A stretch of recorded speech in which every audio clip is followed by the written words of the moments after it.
Okay भावना okay good morning मैले के गर्न खोजेँ भने अब सुरुवात चाहिँ अब कहाँबाट गरौँ त्यो एउटा फोटोबाट त्यो सुरुवात गरौँ फोटो आफै बोल्छ बोलिरहेछ अब ट्रीको अब खासै विन्ड ब्रेक अथवा इन्टरक्रपिङ जुन किसानहरूले परापूर्व कालदेखि चलाउँदै आएको छ र तिनीहरूले पहिला चाहिँ नाम चाहिँ आफ्नै आफ्नै हिसाबले दिए पनि अब 19औं शताब्दी पछि चाहिँ अब 20औं शताब्दीको अन्त्यतिर आएर चाहिँ के भन्यो यसलाई साइन्टिस्टहरूले एग्रो फरेस्ट्री टर्म दियो तर यो टाइम इमोरियल देखि we are practicing this type of agroforestry practices or system but nowadays we call the term agroforestry, the mixture of forestry and agriculture, that is agri crops or livestock. So simply हामीले आज चाहिँ यो introduction and description of agroforestry system मा खास गरी यो unit भित्र हामीले definition, system, classification of agroforestry system, agroforestry science and practices and later farming system in Nepal बारे हामी चाहिँ यो युनिटमा हामी छलफल हुन्छ र यो 2 दिन हामी रहन्छौँ है यसमा। अब you know the historical development of agroforestry in the world in और नेपाल हामीले वर्ल्डबाट चाहिँ अब विभिन्न धर्म ग्रन्थहरूबाट सुरु गरेर चाहिँ अब यसलाई विभिन्न देशहरू Europe America Philippines Indonesia India China लगायत हामी अब नेपालमा चाहिँ हाम्रो के भइराखेको छ भन्ने कुराहरूसम्म हामी आएर चाहिँ यसलाई हिस्टोरिकल डेभलपमेन्टसँग हामी जोड्छौँ। You know the Homo sapiens man appeared on this earth about 1 million years ago, that is Paleolithic age, and they lived in dense forest in caves and trees depend entirely on plants. हाम्रो पुर्खाहरू जब मान्छेको होमोस्यापियन्सको emerge जुन यो संसारमा भयो millions of year एगो त्यो बेला मान्छे ढुङ्गे युगमा थियो डेन्स फरेस्टहरूमा बस्थ्यो केव्सहरूमा बस्थ्यो र इन्टायरली जाने वा नजानेर चाहिँ प्लान्टमाथि निर्भर हुन्थ्यो। Then 3 lakh years ago, that is Paleolithic age, they took hunting of wild birds and animals and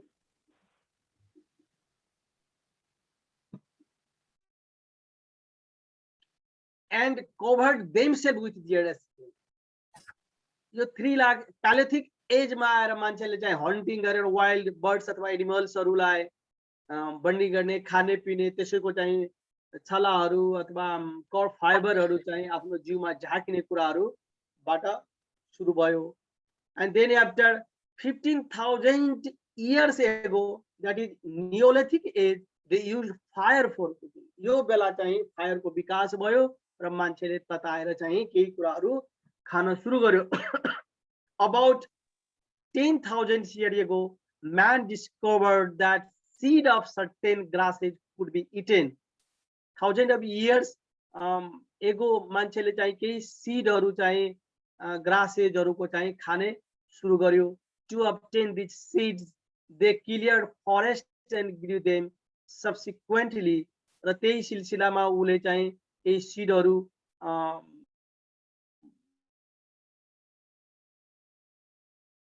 लाई क्लियर गर्यो, काट्यो, काटछाट गर्यो अनि त्यहाँ चाहिँ ग्रासेजहरू चाहिँ उमार्यो। He cleared larger tracts by falling trees and burning them.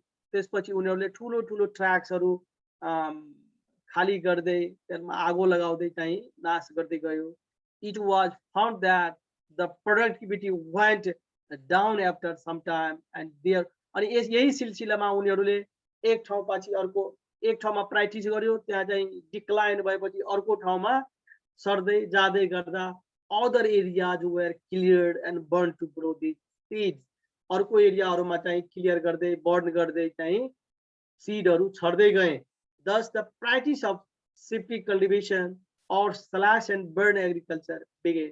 र त्यो सिस्टमलाई त्यो प्र्याक्टिसलाई हामीले shifting cultivation, shift to shift or other words, slash and burn agriculture began. त्यहाँबाट हामी यो एग्रोफोरेस्ट्री को सुरुवात भयो जस्तो लाग्छ. Excuse me, sir. Yogendra Yes. sir. Yes. Sorry to interrupt you. तर हाम्रो 4-5 जना साथीहरु चाहिँ आउनु भएको छैन कि. के गर्ने पक्रियो हो? उहाँहरुको लागि भिडियो उपलब्ध गर्नुपर्ने हुन्छ अनि यसरी हाम्रो प्रेजेन्टेसन दिँदाखेरि चाहिँ सानो देखिन्छ कि युट्युबमा भिडियो, त्यही भएर सर यसलाई फुल स्लाइड गरिदिनु न है. फुल स्लाइड गरिदिनु. ओके. हजुर हजुर. भिडियो युट्युबमा राम्रो आउन के यस्तो गरे. Okay okay. Thank you sir. Thank you. Photo चाहियो मेरो? हैन भयो सर, भयो. यही गर्नु भन्ने थिए, भयो.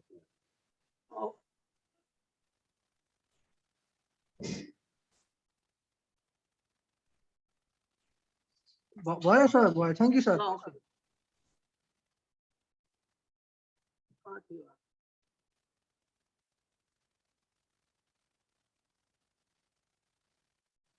Slash and burn.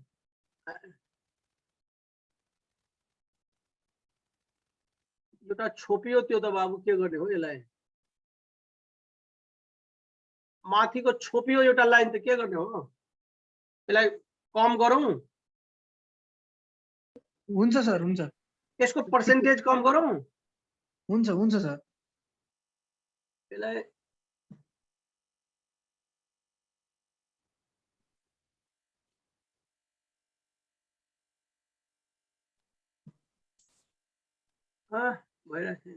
छोपेको त छैन सर, ठिकै छ सर. माथि अलि छोपियो. के गरौँ यसलाई? माथि छोपियो भने 400 शेयर त्यति नै हो कि जस्तो लाग्छ. ठीक छ. मिनिमाइज गर्न मिल्छ सर, त्यो मिनिमाइज गर्नु त. मिनिमाइज गरे ल. यसलाई मिलाउँछु. 4000 years old Agni Puran mentioned that a man should protect trees to ensure material prosperity, harmony and religious merit. अब हामीले विभिन्न पुराणहरू हाम्रो चाहिँ एउटा संस्कारको स्रोत हुन्, ज्ञानका खानी हुन्. ती पुराणहरूमा about 4000 years मान्छेले चाहिँ यो बिरुवाहरूलाई जोगाउनु पर्छ.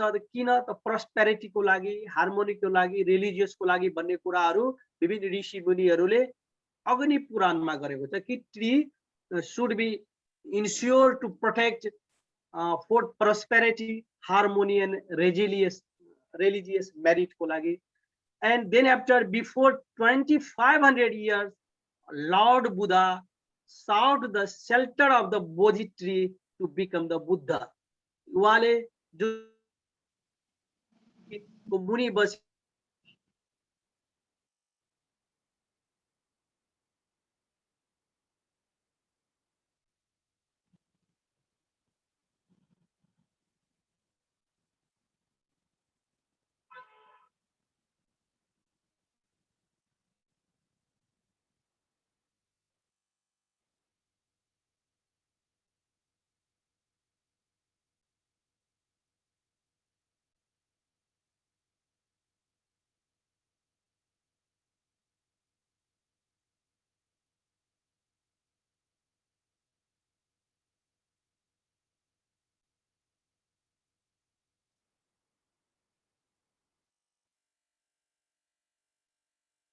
Records.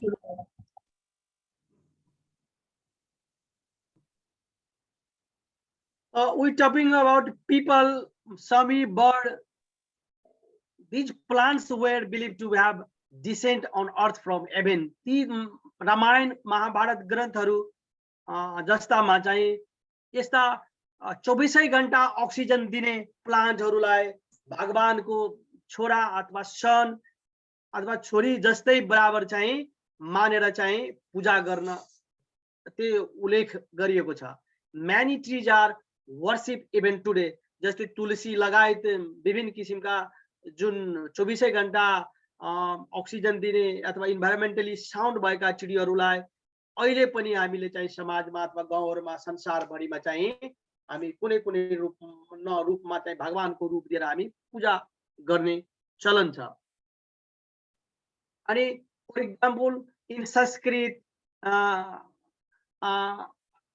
10 कुप समाबापी 10 बापी समाहद 10 हद समपत्रो वनसम पत्रम समातरु भने संस्कृतको श्लोक लाई हामीले एउटा लिएका छौं in Agni Purana before 10th 1000 BC they said that 10 wells are equal to 1 tank, 10 tanks are equal to 1 lakh, 10 lakh lakes were equal to 1 sun, and 10 suns are equal to 1 tree for giving punya. In the Purans it is said, which means for those who do not have sons, trees are like sun for them. भनाइको मतलब के गरेको छ भने अग्नि पुराणमा भने अनुसार 10 कुआ बराबर 1 पोखरी, 10 पोखरी बराबर 1 ताल, 10 ताल बराबर 1 छोरा वा छोरी तथा 10 छोरा वा छोरी बराबर 1 रुख हुने बताउँदै पद्म पुराणमा के भनेको छ भने छोरा नहुनेले बाटोको छेउछाउमा आफ्नो जग्गा नभएको मान्छेहरूले रुख रोपे मरेपछि स्वर्ग जाने पाउने र उसले रोपेको रुखमा एउटा पात रहेसम्म स्वर्गमा बस्ने पाउने उद्घोष गरिएको छ। त्यो हिसाबले पनि मान्छेले चाहिँ ट्रीलाई चाहे आफ्नो जग्गा भएको होस् या बाटो अथवा चौतारा अथवा विभिन्न सार्वजनिक जग्गाहरूमा चाहिँ ट्री चाहिँ लगाएर आफ्नो चाहिँ मुक्ति पाउनको लागि पनि ट्रीसँग चाहिँ गाँसिएको र यसको कन्सेप्ट एग्रो फरेस्ट्रीको कन्सेप्ट त्यहाँबाट पनि आएको बुझिन्छ।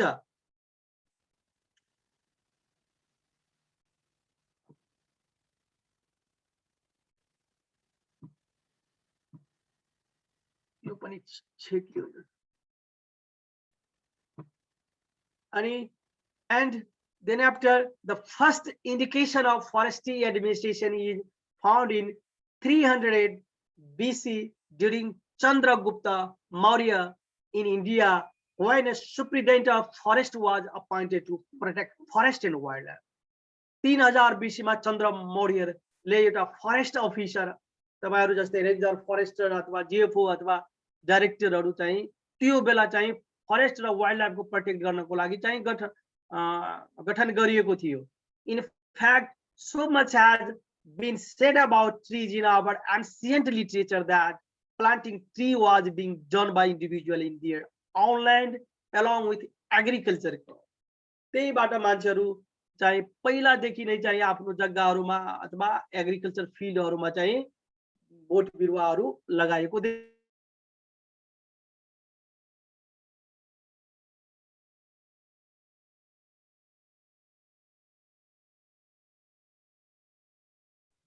हेलो सुनिरहेछ सबैजनाले के लाइन गा हो सरको हजुर हजुर सुनिरहेछ सरले बोलिरहनु भएको छ र खै बोलेको त सुनिदिन सर हुनुहुन्न लाइन गा लौ न सर त भइरहेछ सरको नाम चाहिँ देखाइरहेछ गरी यो देश भएन यस्तो देशमा बसेर लाइन गएको कोही गर्छ लौ न देशको कुरा मात्र गर्नु हुँदैन हामी यहाँ पढौँ न रिसर्च खोजेर ल्याऊ रिप्रेजेन्ट पढौ यहाँ के हो र देशकै कुरा गर्ने हो भने हाम्रो पनि लाइन जान्थ्यो नि त खोइ हाम्रो गएको छैन यो देशमा अनलाइनको चाहिँ पैसा दिएर काम छैन जस्तो लाग्छ मलाई सुन्यो है बीच बीचमा कर्दो रहेछ के भएर सर त्यस्तो भएको छ है अब लाइन हावा पानी चलिरहेछ अलिअलि सायद त्यस्तो केही छ कि हिजै हाम्रो इन्टरनेट बनाएको छ अनि 6-7 दिनदेखि आएकै थिएन यसरी गरेको छ।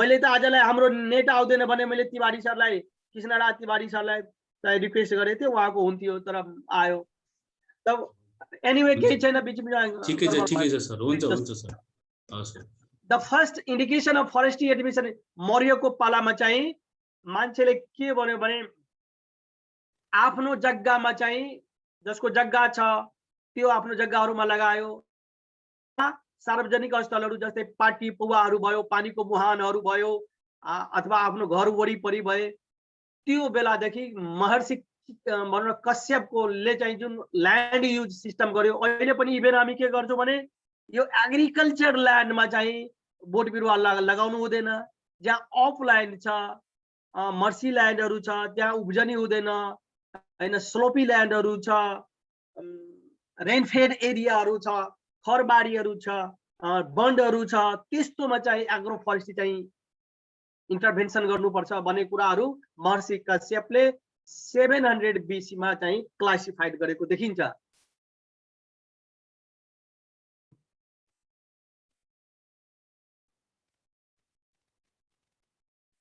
The origin of life, the Bible describes garden where all kinds of trees grew.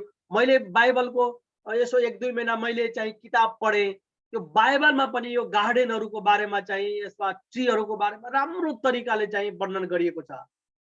The Bible describes garden where all kinds of trees grew, providing both beauty and food. एउटै बगैँचामा एउटै जग्गामा चाहिँ धेरै प्रकारको बिरुवाहरू लगायो भने त्यसले ब्युटीनेस र फुड पनि दिन्छ। It means the description of multi-purpose tree used in an agroforestry system. यसले हामी के अर्थ लगाउन सकिन्छ भने मल्टीपर्पस ट्रीहरू चाहिँ एउटै एरियामा लगाउँदा ह्युमन बिइङले चाहिँ बढी भन्दा बढी बेनिफिट लिन्छ भने कन्सेप्ट त्यहाँबाट आएको देखिन्छ। In ancient Indian scriptures 1000 BC also mention the multi-purpose tree species in their home garden. खास गरी घरको वरिपरि चाहिँ मान्छेहरूले मल्टीपर्पस बहु उद्देश्य बिरुवाहरू लगाएको देखिन्छ। In agriculture, writers of the Roman era a wide variety of agroforestry system that included livestock and use of tree crops for food and fodder. Roman इरामा जो पशु पन्छीहरूलाई पनि जोडेर चाहिँ कृषि वनसँग चाहिँ वर्णन गरिएको देखिन्छ। Most farmers in India or Nepal combine agriculture crops with a few trees and livestock in their farming practices. The only thing new at present is the use of the term, the agroforestry.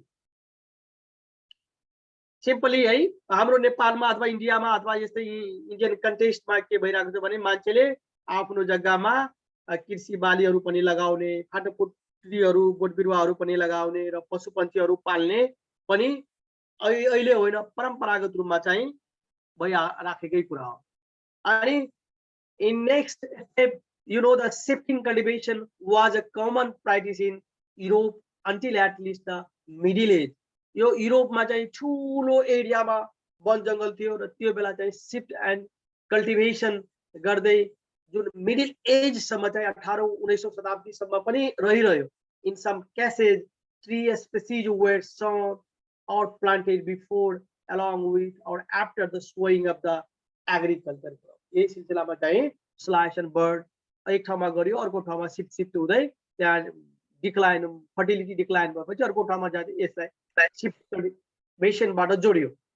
This system was widely used in Finland up to the end of 19th century. फिनल्यान्डमा 19th century सम्म पनि यो कायम राख्यो। Was practiced in a few areas of Germany as late of 1920 सम्म चाहिँ जर्मनीमा भयो। अझै बङ्गलादेशहरुमा अझै प्रचलित छ।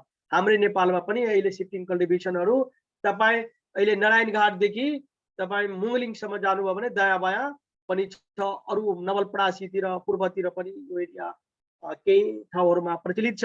Mixed gardens have also been a form of agroforestry practice for centuries in Central America, according to Cook 1901.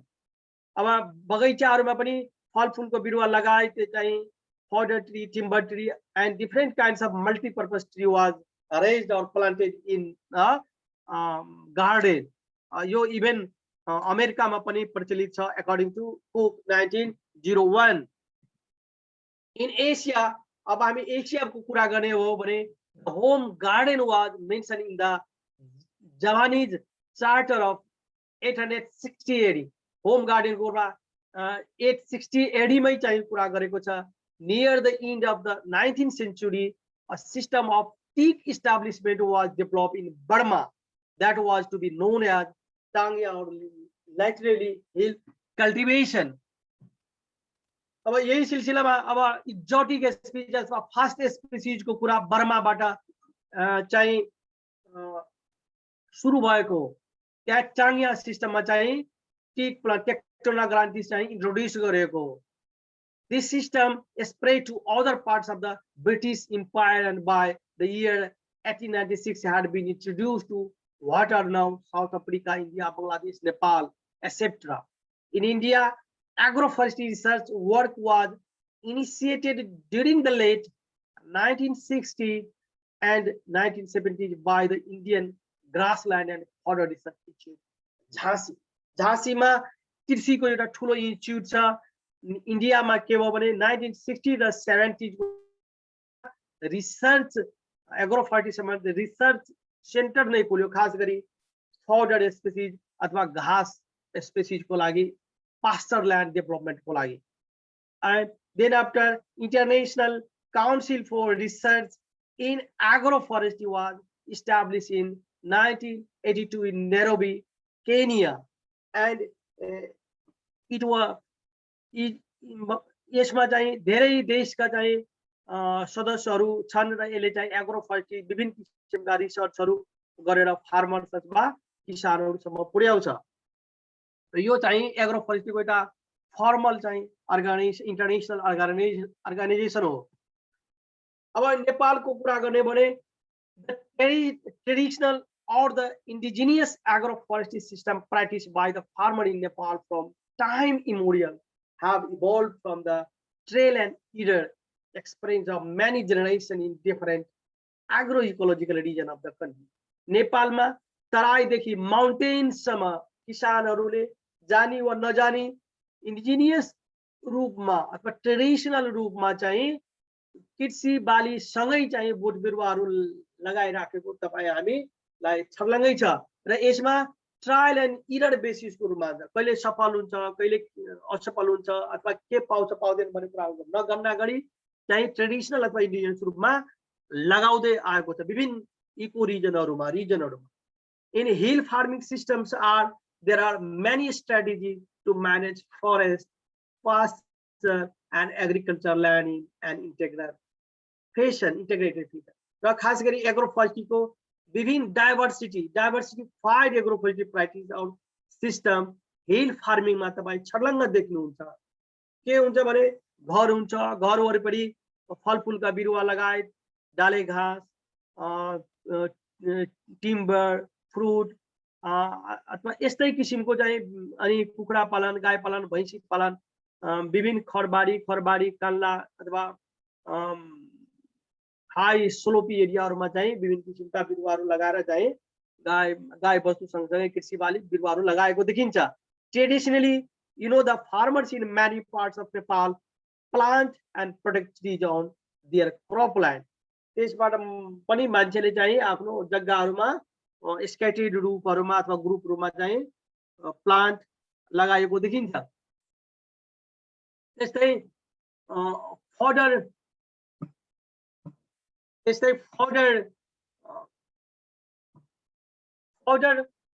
tree, fruit and timber trees are commonly found scattered throughout their field.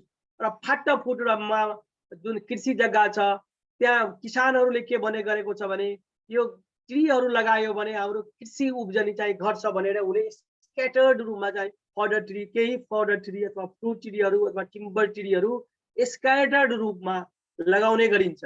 Trees are also planted along the बोर्डर्सहरूमा भयो, आलीहरूमा भए अनि गार्डन्सको रूपमा भए अथवा खाली जग्गा भएको फ्यालो ल्यान्डहरूमा भए और वेस्ट ल्यान्डहरूमा लगाएको देखिन्छ।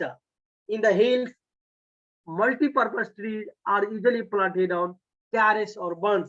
टेरेस र बन्सहरूमा खास गरी बहु उद्देश्य बिरुवाहरू मल्टीपर्पज ट्रीहरू चाहिँ लगाएको देखिन्छ। Farmers practices mixed farming system based on local resources together with arable land,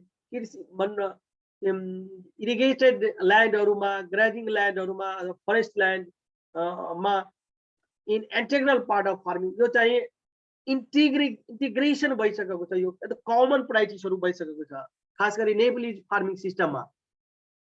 In other words, farmers dependent heavily on forest products such as timber, poles, fuel, fodder, litter, compost, medicinal and food plants and fruits for their livelihood. र अर्को वर्डमा भन्ने भने किसानहरू खास गरी हाम्रो सामुदायिक वन अथवा राष्ट्रिय वन बाट चाहिँ यो सबै प्रोडक्टहरू अपुग भएको देखिन्छ। त्यसकारणले किसानहरूले आफ्नै जग्गामा timber, poles, fuel, fodder, litter, compost, medicinal and food plants र फ्रुट्सहरू लाइभलीहुडको जीवकोपार्जनको लागि किसानहरूले जग्गामा लगाएको हुन्छ। Shifting cultivation is also practiced by Nepalese farmers at long time as खोरिया र भस्मे। तपाईहरु रेन्जर अफिसर भएको हुनाले खोरिया पडानी हामी पहिलादेखि नै अथवा भस्मे पनि ठाउँ ठाउँमा भन्छ, यो सुन्दै आएको टर्म हो। It is practiced in Nepal eastern region, पूर्वी नेपालमा often on very steep slopes र other parts of the country मा यस्तो सेप्टिक कल्टिभेसन अझै पनि प्र्याक्टिसमा छ। अनि taungya system is practice only in the Terai region of the country. Taungya चाहिँ हाम्रो तराईमा मात्रै चाहिँ इन्ट्रोड्युस भएको छ। In Nepal this system was started by the forest department in 1972 at Tamagadhi in Bara district in encroachment area.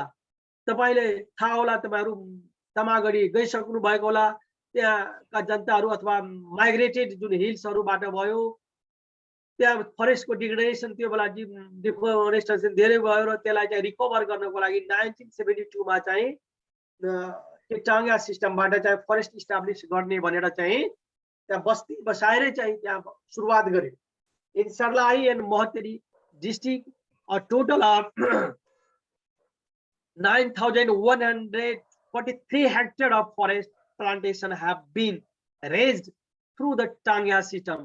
त्यही बेला 9,140 हेक्टर चाहिँ टाङ्गिया सिस्टमबाट चाहिँ रेज्ड गरियो।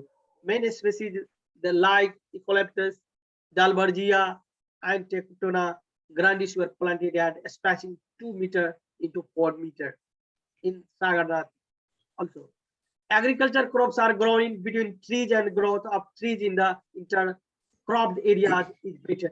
हामीले अझै यदि खुकुलो समय भयो भने, लकडाउन हट्यो भने हामी एक दिन चाहिँ एक्सकर्सनमा गएर पनि हामी सागरनाथमा हेर्छौं। त्यहाँ इन्टरक्रप्डमा एग्रिकल्चर क्रप्सहरू अथवा एनटीएपी पनि अहिले लगाइराखेको छ, अझै काम छ त्यो। In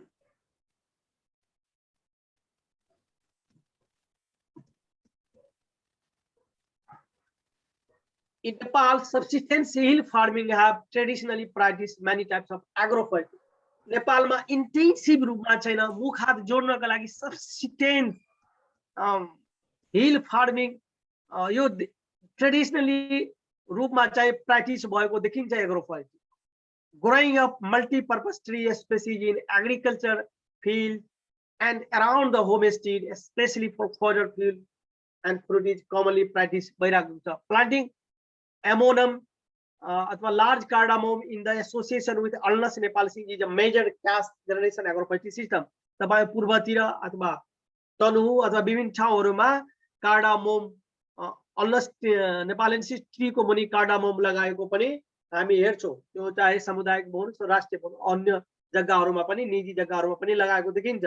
Home garden is also common agri-silviculture system in many homesteads in Nepal. Dr. Shambhuman Amatya, founder of agroforestry, written so many books of Nepal. अहिले 1993 बाट चाहिँ उले किताब लेखेको सुरु गर्यो र अहिले रिसेन्टली चाहिँ 2018-19 मा पनि एग्रोफोरेस्ट्री सँग मिलेर चाहिँ अहिले राम्रो बुक चाहिँ निकालिसकेको छ। अनि हामीले यो एग्रोफोरेस्ट्री को किन महत्व छ भने तपाईले 1 हेक्टर यदि एग्रिकल्चर ल्यान्ड तपाईले सस्टेन गर्नु छ भने, राम्रोसँग उत्पादन गर्नु छ भने अबाउट 3 हेक्टर अफ फरेस्ट चाहिन्छ। चाहे तपाईको फरेस्ट होस् या एग्रो फरेस्ट्री होस् अथवा सामुदायिक वन अथवा नेचुरल फरेस्ट अथवा नेशनल फरेस्ट होस्, 3 हेक्टर चाहिँ चाहिन्छ। नभए हामी हाम्रो लाखौं डलर अर्बौं डलर चाहिँ रासायनिक मलहरू आयात गरेर हामीले चाहिँ वर्षेनी खर्च गर्नु परेको छ। यदि हामीसँग 1 हेक्टर बराबर 3 हेक्टर चाहिँ वन भयो भने हामी कृषि मल जुन रासायनिक मलको रूपमा हामी प्रयोग त्यो पनि गर्नु पर्दैन। हामी विभिन्न कम्पोस्ट मल, सोतर मल इत्यादि हामी वनबाट हामी प्रयोग गर्न सक्छौं र विभिन्न प्रोडक्टहरु पनि नेपालमै हामी सप्लाई गर्न सक्छौं। अनि एग्रो फरेस्ट्री इन नेपाल, अब नेपालकै केही क्षेत्रफलमा हामी कुरा गरौँ। A working group on fodder trees, forest fodder and leaf litter under the coordination of the then research officer of forest retailers in the year 1987 मा चाहिँ यो वर्किङ ग्रुपहरु चाहिँ ट्रीजहरु फडर ट्रीहरु अथवा यसो एग्रो फरेस्ट्रीको कन्सेप्टमा जानुपर्छ भने 1987 बाट नेपालमा सुरुवात गरेको। Since it is establishment, several informal and formal meetings, workshops were held and the proceeding published. The forsake ले गरेको 1995 मा चाहिँ यो सम्बन्धी पब्लिश गरेको थियो proceeding. The paper presented in the series of workshops not only highlighted the importance of agroforestry in the Nepalese context, but also pointed out the research need in community forestry. Also, according to Amartya 1994, यो सम्बन्धी पनि विभिन्न वर्कसपहरु गरेको छ। त्यस्तै the role of conference and workshop both at national and international level were also instrumental in agroforestry development, especially in identify the important issues of agroforestry to be dealt with. यो सम्बन्धी national अथवा international चाहिँ seminar वर्षै पछि चाहिँ भइरहेको छ। Looking at the role of women in agroforestry, International Union of Forestry Research Organization (IFRO), in collaboration with other Nepalese partners, organized by a workshop entitled "Women in Agroforestry" in November 2013 मा पनि यो workshop स्थापना नेपालमै गरेको थियो। त्यस्तै यो भर्खर चाहिँ 2016 मा चाहिँ मकवानपुरमै चाहिँ अब खास गरी शम्भुमान अमात्य सरको चाहिँ उमा 28 डिसेम्बर 2016 मा चाहिँ एग्रोफोरेस्ट्री सम्बन्धी नै चाहिँ एउटा वर्कशप गरेको थियो। अनि मैले चाहिँ आफ्नो पीएचडी कै सिलसिलामा 2018 27 देखि 29 अप्रिलमा इन्टरनेशनल एग्रोफोरेस्ट्री कन्फरेन्स नेपालमा भएको थियो, जसको topic promotion of agroforestry for rural income generation, climate change mitigation and adaptation मेरो पनि एउटा पेपर थियो, यसमा प्रेजेन्ट गरे थिए। अनि त्यस्तै it was only in the 5th 3-year plan period यतिमा 1975 देखि 1980 मा पनि greater stress on the contribution of forest to economic, social and industrial development of the country was included. यो पाँचौं योजनामा चाहिँ राखेको थियो। Since then the contribution of forestry sector has been more or less were addressed in the subsequent periodic plan. र त्यसपछि हरेक प्लानमा चाहिँ एग्रो फरेस्ट्री सम्बन्धित अब प्राइभेट ट्री सम्बन्धी कुराहरू राख्दै गए।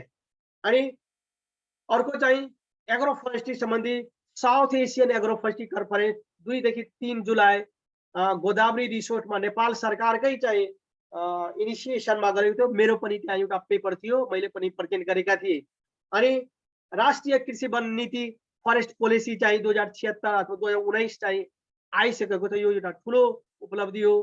त्यस्तै चाहिँ फरेस्ट रिसर्च सेन्टरले चाहिँ chronology of national agroforestry policy development in Nepal भनेर 2014 देखि 2019 चाहिँ राखिसकेको छ। कुन 14 बाट 19 सम्म चाहिँ आउँदाखेरि एग्रो फरेस्ट्रीमा के हामी गर्यो भन्ने कुराहरू यो समरीको रूपमा चाहिँ एउटा बुकै निकालिसकेको छ। करेन्ट नेशनल प्लानिङ कमिसन अहिलेको आर्थिक योजनामा पनि हाइलाइट गरेको छ, has pointed out that communities and private individuals will be encouraged to identify high value medicinal and aromatic plants, sustainable harvest, technology development, commercialization, marketing even in private trees too. र अहिले current आर्थिक योजनामा पनि यो high value जुन एन्टिएपीहरू छ अथवा aromatic plant लगायत यो वन कृषि वन प्लान्टहरू छ, प्राइभेट ट्रीहरू छ, त्यसको बारेमा पनि खुकुलो गरिसकेको छ कि किसानले आफ्नो जग्गामा भएको बिरुवाहरू सजिलै चाहिँ त्यसको व्यापार गर्न सक्छ, कलेक्सन गर्न सक्छ, काटछाट गर्न सक्छ, ओसार गर्न सक्छ भन्ने कुराहरू धेरै कुराहरू गरिसकेको छ। एन्ड अन्तर्गतमा एग्रोफोरेस्ट्री पोलिसी 2019 एट ह्यान्ड हाम्रोमा छ, अघि पनि हामी त्यो हेर्यो बुक।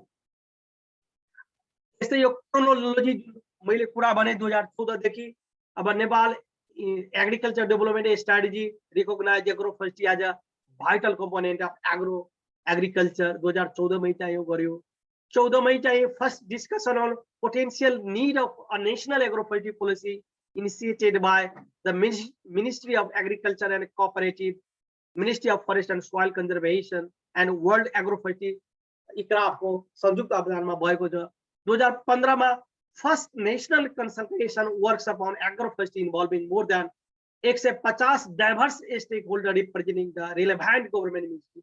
यसमा चाहिँ विभिन्न अन्तर्राष्ट्रिय संघ संस्थाहरूको चाहिँ मान्छेहरूले भाग लिएर 150 भन्दा बढी पार्टिसिपेन्टहरू भएर चाहिँ नेशनल वर्कशप चाहिँ कल्चरल वर्कशप गरेको छ 2015 मा the then ministry of agriculture development nominated an agroforestry focal point 2015 मा आएर एग्रोफोरेस्ट्री को फोकल पर्सन चाहिँ एग्रिकल्चर कृषि मन्त्रालयलाई लिएको छ अनि 2015 मा senior officer from both of the agriculture वन मन्त्रालयको संयुक्तमा regional conference jointly organized by New दिल्लीमा चाहिँ भएको थियो है नयाँ दिल्लीमा अनि त्यस्तै 16 मा चाहिँ SAARC regional coordinated programme cultural agroforestry organising काठमाडौँमै भएको थियो एग्रोफोरेस्ट्री सम्बन्धी है 2016 मा त्यस्तै 2016 मै 7 member inter ministerial coordination committee चाहिँ गठन गरेको छ है जसमा चाहिँ जोइन्ट सेक्रेटरी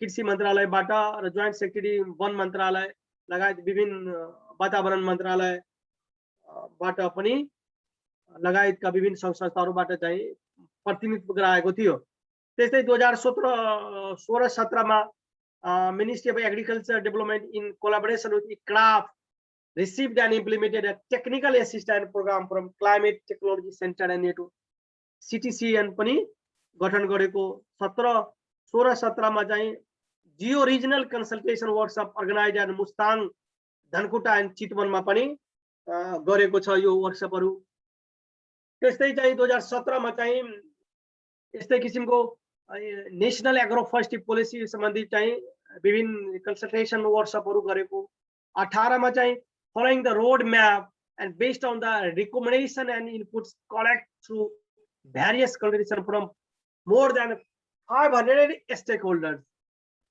500 भन्दा बढी स्टेकहोल्डरहरूको उमा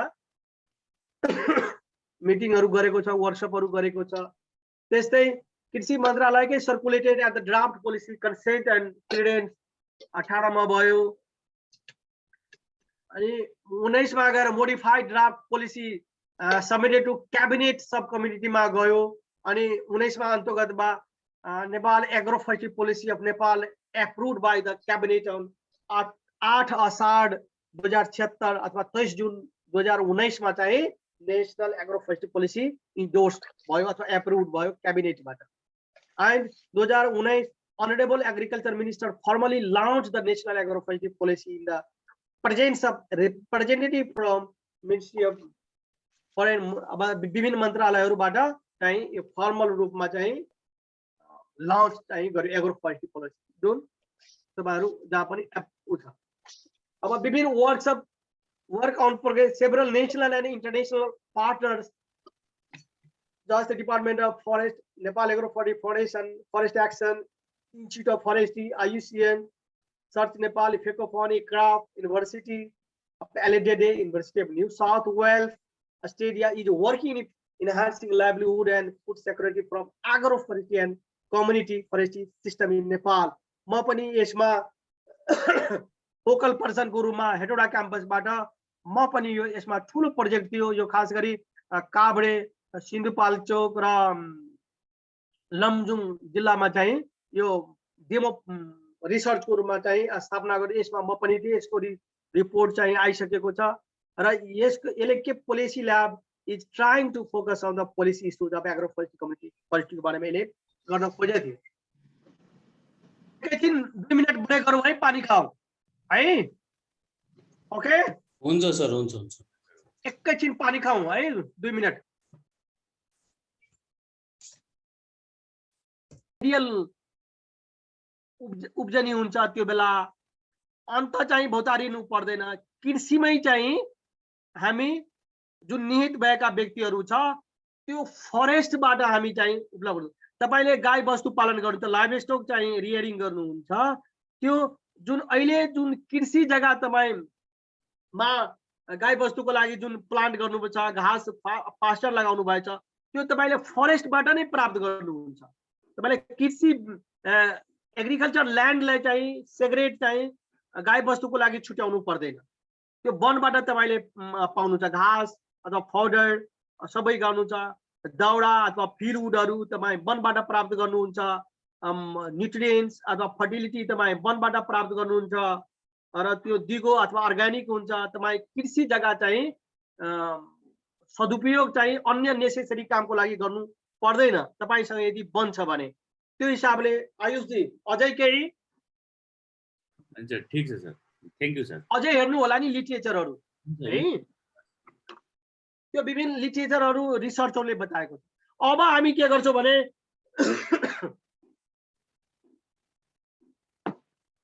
अब कन्सेप्टहरू अथवा साइन्स प्राक्टिस अथवा डेफिनिसनहरू एग्रो फरेस्ट्री सम्बन्धी अथवा प्रिन्सिपलहरू के रहेछ भन्ने कुराहरू तपाईहरु पढिसक्नु भएछ त्यसलाई हामी रिभ्यू मात्रै गर्छौं okay let us start about concept of agro forestry concept भन्दा अगाडि के हुन्छ बताउनु त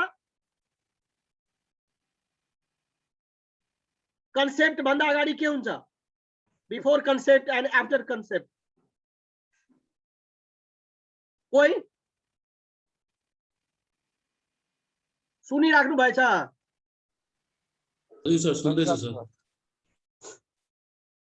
त्यो कन्सेप्ट भन्दा अगाडि के आउँछ हाम्रो दिमागमा जस्तै तपाईहरुको दिमागमा के कुराहरु आइडियाहरु डेभलप हुन्छ नि आइडिया पछि गएर एउटा कन्सेप्टमा चाहिँ बदलिन्छ त्यसपछि डेफिनिसनहरु अथवा त्यसपछि थ्योरीमा परिणत हुन्छ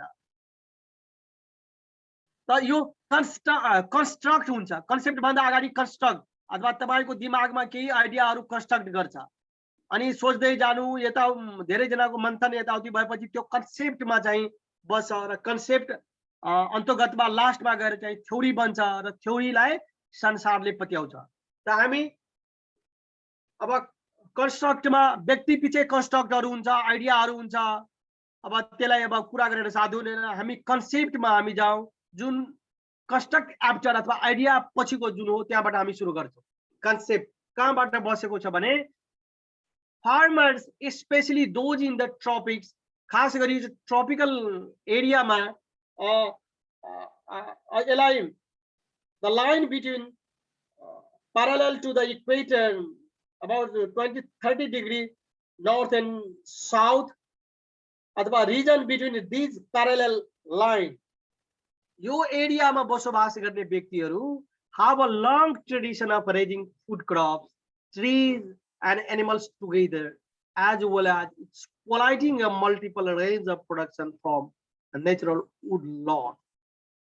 यो एरियामा खास गरी ट्रपिक्स एरियामा खास गरी यसका मोर डाइभर्सिफाइड मोर चाहिँ धनी यो एरिया भएको ट्रपिक्स एरियाहरू छ यहाँ चाहिँ टाइम इमेमोरियल देखि फार्मरले यो प्र्याक्टिस गरिराखेको छ खास गरी कृषि बाली लगाउने त्यसमा ट्रीहरू पनि लगाउने र गाई बस्तु पनि पालन गर्ने र विभिन्न किसिमका मल्टिपल प्रोडक्सनहरू गर्ने भन्ने कुराहरू भइराखेको छ गरिराखेको छ the term agroforestry come from two English words agriculture and forestry यो दुईटा टर्म्सहरु मिलेर एग्रीकल्चर र फरेस्ट्री र यसमा दुईटै मिलेर कहिलेकाहीँ एग्रोफोरेस्ट्रीको मालिक म हुँ एग्रीकल्चर भन्छ कहिले चाहिँ फरेस्टर चाहिँहरु भन्छ अब कुनै ट्री चाहिँ हाम्रो एग्रीकल्चर प्रोडक्ट हो भन्छ त हामी भन्छौं हाम्रो प्रोडक्ट हो फरेस्टरले भन्छ हाम्रो प्रोडक्ट यसमा पनि ठूलो डिबेटहरु छ जस्तै म्याङ्गोलाई एग्रीकल्चर बनाले भन्छ हाम्रो क्रप्स हो हामीले पनि भन्छौं हाम्रो क्रप्स हो यस्ता धेरै चाहिँ इस्युहरु छ agriculture and crop two words combined it called agroforestry. Agroforestry is intensive land use management combining trees and or shrubs with crops and or livestock. Agroforestry मा हामी जहिले पनि कुरा गर्दाखेरि ट्री बाहेकको चाहिँ एग्रोफोरेस्ट्री हुँदैन tree must included and agriculture crops लगाउनुस् वा लाइभस्टक जोड्नु। तर ट्री चाहिँ जुनसुकै ठाउँमा हुनुपर्छ र यो इन्टेन्सिभ रूपमा चाहिँ ल्यान्ड युज म्यानेजमेन्टको लागि यो तीनटैको कम्बिनेसन गरेर खेतीपाती गर्दै आएको छ। Combines integrated production system with crops and or animals, raising traditional trees, crops, अथवा low inputs, improve socio-economic status, maximum land use, ameliorate environment condition on multiple outcomes. यो चाहिँ सबैको चाहिँ यो कहाँ हुन्छ त ट्रेडिसनल ट्रिजहरू लगाउने गरिन्छ कहाँ जहाँ कम चाहिँ इनपुटहरू हामी होस्, सोसियो इकोनोमिक स्ट्याटस मान्छेको बढोस्, म्याक्सिमम ल्यान्ड युज होस्, अथवा आमोद प्रमोदका कुराहरू अथवा हार्मोनीका कुराहरू अथवा इन्भाइरोमेन्ट रमाइलोको कुराहरू अथवा मल्टिपल आउटपुटको कुराको लागि कम्बिनेसन गरेर इन्टिग्रेटेड रूपमा चाहिँ यसको एस्क्रिन सर हजुर एउटा बुझ्न मन लाग्यो मलाई एउटा क्वेसन सरलाई।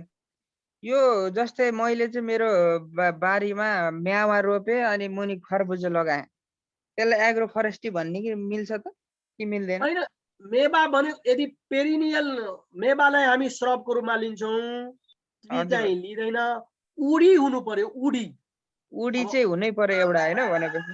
हो, त्यो त मेवालाई तपाईले काट्दिनु एकैछिनमा चाहिँ सडिहाल्छ हैन? हजुर सडिहाल्छ त्यो उडी चाहिँ पेरिनियल हुनु पर्यो। उडी एउटा चाहिँ उडी चाहिँ हुनै पर्यो भनेपछि उडी पेरिनियल हुनु पर्यो। ए हस् सर।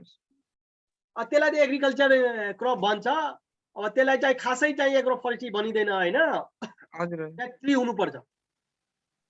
ल Subhash, it is a suitable land management system that increases total production, combine agriculture crops, tree crops, forest plants and or animals simultaneously, सँगसँगै अथवा कुनै सिक्वेन्समा सिक्वेन्शियली and applies management practice compatible भनेको धेरै कुराहरू अटाउन सक्ने with the cultural patterns of the local population को लागि यो पनि गर्ने गरिन्छ। यो बुझ्नु, तपाईहरुले पढिसक्नु भयो।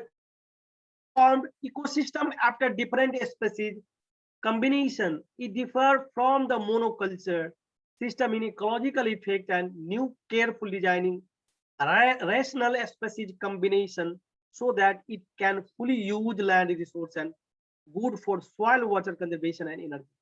मान्छेहरुको एउटा दिमागमा के भनेको छ भने इकोसिस्टम यदि ब्यालेन्स गर्ने हो भने चाहिँ मोनोकल्चर होइन है, एउटै बाली मात्र होइन, सम्मिश्रण चाहिँ हुनुपर्छ है। System not only ecological rational सुनिन्छ हैन, but also economically sound. Ecological मात्रै साउन्ड भएर होइन, इकोनोमिकली साउन्ड हुनु पर्छ। Different agroforestry system have different ecological effect and managerial goal. The better design agroforestry system should provide better economy. अब मान्छेले ecological मात्रै ब्यालेन्स भएर हुँदैन, त्यहाँ इकोनोमिकल साउन्ड हुनु पर्यो। धेरै लगानी भएर चाहिँ आउटपुट आएन भने, मान्छेलाई धेरै फाइदा हुँदैन भने त्यो गर्नु हुँदैन भन्ने कुराहरू डिजाइनहरू विभिन्न किसिमका डिजाइनहरू गरेर गर्ने गरिन्छ। अर्को involve growing woody herbaceous species and perennial in association with food crops livestock on the same piece of land. एउटै जग्गामा पनि यो किसिमको कम्बिनेसन भएको हुनु पर्यो। They are known to increase ecological diversity within a landscape unit and optimize the use of limited resource। अब integration रूपमा गर्दै आएको विभिन्न कम्पोनेन्ट्सहरुले गरेको भन्ने कुराहरु हामी बुझ्छौं है कन्सेप्टमा, यसमा धेरै न। अब डेफिनेसनमा हामी जाँदाखेरि खास गरी देयर आर भेरियस कति छन् यसमा है, गर्नै गर्न सकिदैन। विभिन्न किसिमका चाहिँ अब मेरो पीएचडी को थेसिस एउटा आउँदैछ, म आफ्नै किसिमले एग्रो डिफिनेसन गरेको छु र कालान्तरमा मलाई पनि कसैले साइटेड गर्ला हैन, त्यस्ता किसिमको धेरै डिफिनेसनहरु छ। अब किसानले चाहिँ अर्को किसिमले भन्छ, हामी तपाईँ बिएससी आइएससी पढेकाले अर्कै किसिम, एमएससी पिएचडी वालाहरू अथवा विभिन्न साइन्टिस्टहरूले अर्कै किसिमले व्याख्या गरेका हुन्छन्।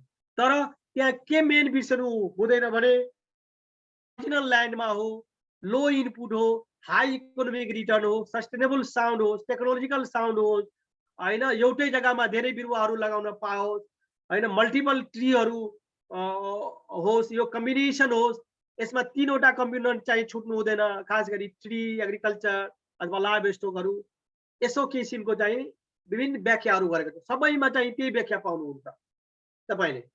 one way of defining agroforestry is a land use system where woody perennial and agriculture crops are deliberately grown either in some form of a spatial arrangement or on a temporal sequence on the same piece of land.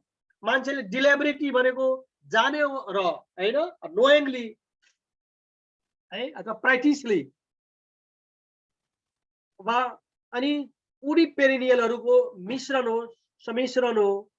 त्यहाँ के गरे हुन्छ भने स्पेसको arrangement गरेको हुन्छ, जग्गाहरूको space आधारमा गरेको हुन्छ, अथवा टाइम बेसिसमा, टेम्पोरल बेसिसमा विभिन्न सिक्वेन्सहरू लगाएर चाहिँ एउटै जग्गामा म्यानेजमेन्ट गरेको, यो बुझ्दा हुन्छ। अब another way agroforestry is an age world priorities. अनि मैले चाहिँ भन्न खोजेको प्रायोरिटिज र साइन्समा के फरक छ? साइन्स यु नो, एकजना भन्नु त साइन्स,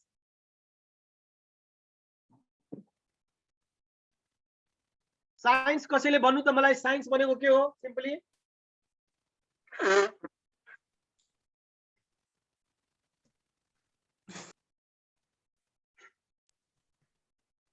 साइन्स भनेको के हो? सिम्पली संसारभरिको मान्छे एउटै साइन्सको थ्योरीबाट गयो भने रिजल्ट एउटै हुन्छ। जब साइन्स भनेको चाहिँ फ्याक्ट हो सर, फ्याक्ट हो। साइन्स भनेको फ्याक्ट हो। हजारौं लाखौं मान्छेले पनि systematic and intellectual activity of encompassing systematic study of structure and behavior of the physical and natural world through observation and experiment भनेको चाहिँ सर साइन्स हो। Yes yes, absolutely right. Thank you sir. Science भनेको के हो भने हजारौं लाखौं करोडौं मान्छेले कुनै ल्याबमा त्यो थ्योरी अथवा प्रिन्सिपलबाट प्राक्टिस अथवा केही ल्याब वर्क गर्यो भने एउटै रिजल्ट आउँछ।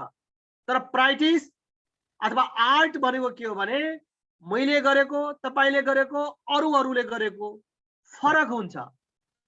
एग्रो फरेस्ट्री भनेको पनि प्राक्टिस हो र आजभोलि यसलाई साइन्स पनि भनेको छ। तपाईले विभिन्न प्रिन्सिपलहरू, लहरू अथवा साइन्सको लहरू चाहिँ फलो गर्नुभयो भने त्यो पनि फ्याक्टमै परिणत हुन्छ। त्यसले गर्दा यहाँ डिबेट पनि छ, कसैले साइन्स पनि भन्छ, आर्ट एन्ड प्राक्टिस पनि भन्छ।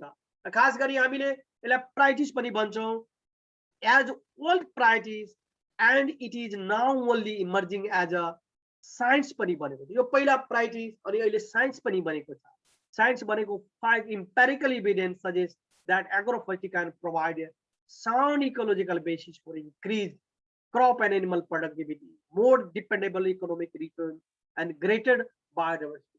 तपाईले कल्पना गर्नु भएको छ, तपाई पश्चिमतिर जानुस् अथवा अन्य ठाउँमा जानुस् अथवा हाम्रै 15-20 वर्षको अगाडिको 30 वर्ष अगाडिको कुरा गर्नुस्, हाम्रो जुन एग्रिकल्चर ल्यान्डहरु थियो एउटा पनि बिरुवा हुँदैन थियो, त्यहाँ एउटा पनि ट्री प्लान्टेड गरेको हुँदैन थियो। अनि खास गरी in the context of Terai जुन अहिलेको बेला छ, गर्मी वैशाख चैतबाट सुरु हुन्छ गर्मी, अनि बिघौ लाखौं हेक्टर जग्गामा चाहिँ ट्रीहरू नभएर मान्छेले छटपटाइरहन्थ्यो, उडाठ लाग्दो थियो, इन्भाइरोमेन्टली अनसाउन्ड थियो, आमोद प्रमोदको हिसाबले एकदम हेजिटेटी थियो। र अहिले तपाईँ जानुस्, आहा वर्षैभरि हरियाली हुन्छ, किसानलाई त्यहाँ बिहान बेलुका चाहिँ जाउँ मन लाग्छ, चारा चुरुङ्गी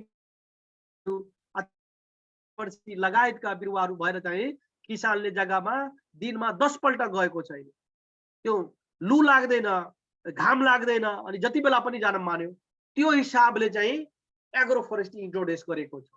यसलाई चाहिँ हामीले साइन्स र प्र्याक्टिस पनि भन्यौं र यो चाहिँ बढ्दै गइरहेको छ। ग्रेटर बायोडाइभर्सिटी भयो अनि हाई इकोनोमिक रिटर्न भएको छ, हाई एनिमल प्रोडक्टिभिटी अथवा हाई इन्क्रिज एग्रिकल्चर हो। तपाईँ अझै कुरा गरे बाख्राको कुरा गर्ने हो भने इन्डियाकै चाहिँ हरियाणातिर एउटै बाख्रा अथवा बोका अथवा खसी चाहिँ 3-4 कुन्टलको हुन्छ, 2 कुन्टलको हुन्छ। हाम्रो बोकाहरू 10 किलो, 15 किलो, 20 किलो, 25 किलो भन्दा बढी हुँदैन। The high productivity of animal agro फरेस्ट्रीमा तपाईँ जानुभयो भने हाई प्रोडक्टिभिटी अफ एनिमल अनि क्रप्सको पनि लगा कि हामीले 22 बेस्टीमा काम गर्दाखेरि आली पे सपेता अनि 10 वर्षमा गरिबी बेपत्ता भन्दियो। अनि डौरी प्रथा छ अहिले तराईमा अथवा अन्य ठाउँमा पनि छ। किसानले के गर्छ त आलीमा चाहिँ रुख बिरुवा लगायो र 20 वर्षपछि चाहिँ त्यो रुख बिरुवा बेचेर चाहिँ छोरीको बिहे गर्दो रहेछ, दाइजोको भन्ने रूपमा गर्छ। इन्टिग्रेटेड रूपमा चाहिँ एग्रिकल्चर प्रोडक्ट्सको कुरा गर्ने हो भने मोनोकल्चर भन्दा हाई चाहिँ एग्रो फरेस्ट्रीमा रिटर्न हुन्छ। अब इन्भाइरोमेन्टलीको कुरा मैले गरिदिएँ, डाइभर्सिटीको कुरा गरिदिएँ। अनि एकर्डिङ पायोनियरमा चाहिँ नायर इन्डियाको चाहिँ सबभन्दा राम्रो व्याख्या गरेको छ। उहाँको अग्रज नाम चाहिँ आउँछ नायरको। According to Nair 1984 मा agroforestry as a land is that involve deliberate retention जानेर introduction or mixture of trees or other woody perennial in crop or animal production failed to benefit from the result ecological and economical impact को कुरा गर्नु है। Deliberate अथवा mixture of चाहिँ सबैको कुरा गर्छन् नायरले। सबैको अर्थहरु हामी हेरौं, यसलाई सम्झाउनु पर्दैन मलाई लाग्छ तपाईहरु बुझ्नुहुन्छ। अनि several definition of the term agroforestry are used in science and practice. According to Leakey 1996, definition is used most frequently a dynamic, ecological based natural resource management system that through the integration of trees on farm and in the landscape diversified and sustained production for increased social, economic and ecological benefit. किसानले मोनोकल्चरबाट 3 महिनामा एउटा बिरुवा मानौ एउटा बिरुवाको उब्जनी लिन्थ्यो, production लिन्थ्यो, त्यसपछि 6 महिना खाली हुन्थ्यो, त्यसपछि पनि खाली हुन्थ्यो, यसरी विभिन्न चलन थियो। तर अहिले रेगुलर अथवा सस्टेन बेसिसमा चाहिँ किसानले इन्ट्रोडक्सन अफ माध्यमबाट वर्षैभरि चाहिँ उले एग्रिकल्चर प्रोडक्ट्स अथवा ट्रीको प्रोडक्ट्सहरु अथवा एनटीएपी प्रोडक्ट्सहरु अथवा घाँसहरु पासर भयो अथवा तरकारी खेती भयो अन्य कुराहरु चाहिँ लिइरहन्छन्। एउटा बाली सिद्धिने बित्तिकै अर्को बाली अथवा ट्री फाउडर अथवा फ्रुट्सहरु लिइरहन्छन्, है जडीबुटीहरु लिइरहन्छन्। यो डायनामिक अथवा ecological based natural resource management हो है। अनि it has the potential to provide most or all the ecosystems. यसमा चाहिँ हामी जति पनि मिसाउन सकिन्छ, पोटेन्शियलिटी छ इकोसिस्टम सर्भिसको लागि। चाहे तपाईले प्रोभिजन अफ सर्भिस जस्तै फिलवुडको कुरा गर्नु, हडरको कुरा गर्नु, लिफ लिटरको, टिम्बरको, पोलको एन्ड अदर एनटीएपी अथवा म्याप्सको कुरा गर्नु, अथवा हाइड्रोलोजिकल बेनिफिट्सको कुरा गर्नु, अथवा माइक्रो क्लाइमेटिक मोडिफिकेसन गर्नु, अथवा सपोर्टिङ सर्भिस न्यूट्रिएन्ट साइक्लिङको कुरा गर्ने हो, अथवा एग्रो बायोडाइभर्सिटीको कुरा गर्ने हो, एन्ड कल्चरल सर्भिस, रिक्रिएसन अथवा एस्थेटिकको कुरा गर्ने हो। सबैको पोटेन्शियलिटी चाहिँ एग्रो फरेस्ट्रीमा छ, मिक्सचर छ। मैले रिक्रिएसनको कुरा गरे, जुन खल्लो लाग्दो चाहिँ मोनोकल्चर थियो, धान बाली अथवा गहुँ बाली मात्रै हुन्थ्यो किसानको, अहिले सबैको मिक्सचर भयो भने वाह मान्छे किसान चाहिँ दिनमा 10 पल्ट जान्छ। फिल्म सुटिङहरु हुन्छ, तपाई हरियाणातिर जानुभयो अथवा यूपीमा जानुभयो भने हजारौं हेक्टरहरु जग्गा एग्रिकल्चर विभिन्न मोडलहरु लगाएको छ। तपाई सागरनाथमा जानु, तपाईले पनि त्यहाँ फिल्मको अनुभूति भइराखेको हुन्छ। वाह क्या राम्रो छ, एउटै शेपमा चाहिँ एउटै स्पेसिङमा ट्रीहरु लगाएको छ, त्यो भित्र चाहिँ एग्रिकल्चर क्रप्सहरु, जडीबुटी अनि भेजिटेबलहरु अथवा अन्य अन्य लगाएको हुन्छ। चराचुरुङ्गीहरु चाहिँ बोलिराखेको हुन्छ, म्याक्सिमम ल्यान्ड युज हुन्छ, लिफ लिटर मान्छे कलेक्सन गरेर लगिराखेको हुन्छ, फ्युलवुड अथवा फडरहरु लगिराखेको। आहा कस्तो राम्रो। यो पोटेन्शियलिटी इन एग्रो फरेस्ट्रीमा छ। It has an important role in reducing vulnerability. अनि मान्छे जुन भनरेबल जो किसानहरुको कृषि एग्रिकल्चर जुन बाली हुन्थ्यो त्यो खडेरी परिहाल्थ्यो, हुडी बतास आउँथ्यो, चराचुरुङ्गीले खाइदिन्थ्यो, अनि किसानले सोचेको आम्दानी हुँदैन थियो, त्यो चाहिँ यसले रिकभर गर्छ, भल्नरेबिलिटीहरूलाई रिड्युसिङ गर्छ एग्रो फरेस्ट्रीहरू, increasing resilience of farming system, resilience गर्छ विभिन्न फार्मिङ सिस्टमहरूलाई, अनि buffering household against climate related risk and addition to providing livelihood को लागि एग्रो फरेस्ट्रीको रोल चाहिँ महान छ। महत्व यसको जति गरे पनि वर्णन गरे पनि हुँदैन, अपुग हुन्छ। अनि लैंग्रेन and र्यान्ट्री 1992 have defined agroforestry as a collective name for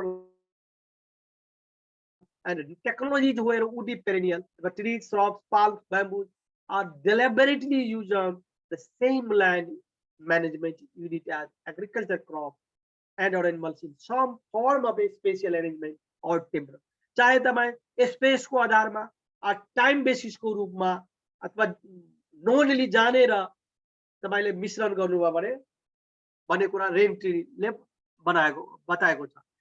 According to Gordon and Newman 1997 pointed that both ecological and economical components interact in agroforestry system भनेको है, यो धेरै जन।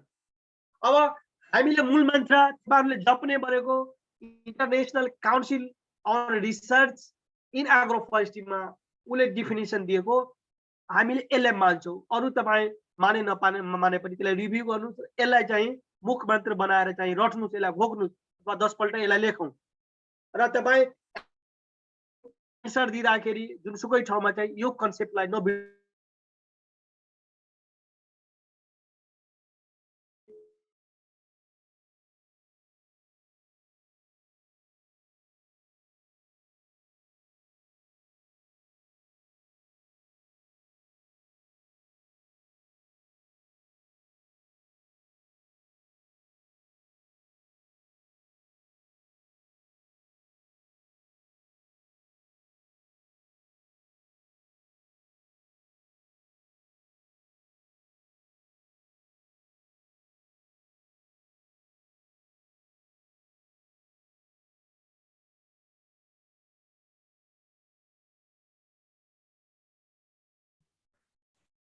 हेलो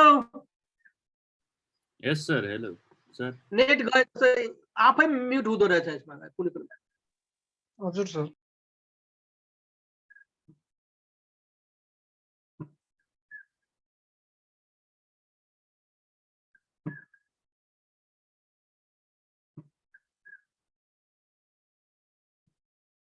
स्क्रिन छैन कि क्या हो?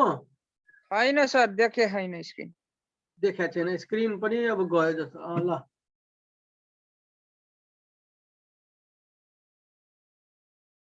एकछिन नेट गयो गयो। आयो सर। अब यहाँबाट फेरि माथि सार्नु पर्यो हैन।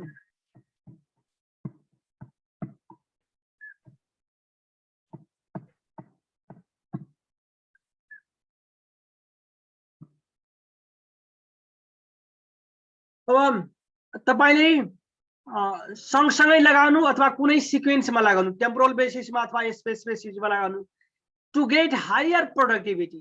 जहिले पनि हामी एग्रोफरेस्ट्रीको कुरा गर्छौं, जुन एक्जिस्टिङ जुन प्रोडक्टिभिटी छ त्यसलाई हायर गर्नलाई, 1 क्विन्टल छ भने त्यसलाई 1.5 क्विन्टलमा बढाउनलाई मोर इकोनोमिक रिटर्न्स, अहिलेको इकोनोमिक रिटर्न त्यो भन्दा बढी and better social and ecological benefit. अहिले जुन मोनोकल्चरबाट मान्छेको बच्चाहरू स्कुल जाँदैन थियो, उसँग पैसा आउँदैन थियो, अहिले एग्रोफरेस्ट्रीमा गयौं, महिनै पछि आम्दानी भइरहेको छ। एउटा रुख हामी बेचेपछि 10,000 रुपैयाँ हुन्छ, त्यसले बच्चाहरूको फी हामी तिर्छौं। त्यो सोशल एन्ड इकोलोजिकल बेनिफिट त्यो पनि सस्टेन्ड यील्ड बेसिसमा आउनु पर्यो। आज मात्र होइन, perpetual बेसिसमा, रेगुलर बेसिसमा आउनु पर्यो।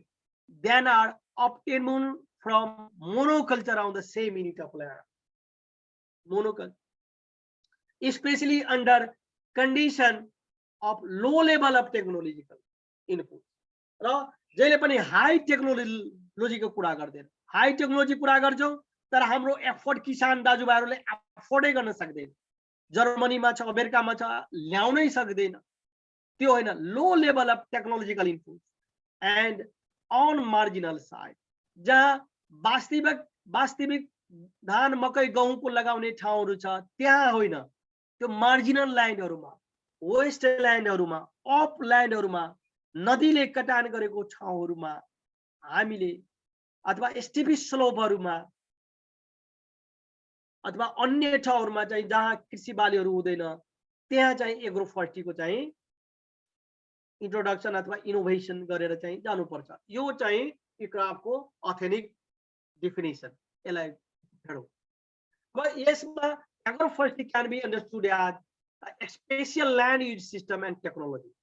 Simply यदि हामीले पर्सिभ गर्ने हो भने यो ल्यान्ड युज सिस्टम हो र टेक्नोलोजी हो, and integrated combination of agriculture, crop, forestry और even animal in the same land management. एउटै जग्गामा चाहिँ यो सबैको सम्मिलित भने बुझ्नुपर्छ। अनि पोलिकल्चर नट मोनोकल्चर, एउटा बाली मात्र होइन, पोलिकल्चर कन्सेप्टमा जानुपर्छ। Tree or grasses, this concept agroforestry does not include pure plantation for timber. र हामी जहिले पनि प्योर प्लान्टेसनलाई चाहिँ एग्रो फरेस्ट्री हामी भन्दैनौँ। अब सिम्पली हामीले प्रिन्सिपल अफ एग्रो फरेस्ट्रीको प्रिन्सिपलहरू मेन तीनवटा छ। Production, protective and ameliorative. Production, capacity of the system to produce crops and material like food, timber, fodder, twigs, fruits, meat, milk, wool, fiber, leather, eggs, etc. यो अहिलेको एक्जिस्टिङबाट चाहिँ high जहिले पनि गर्नुपर्छ, हाई प्रोडक्टिभिटी बढाउनु पर्छ।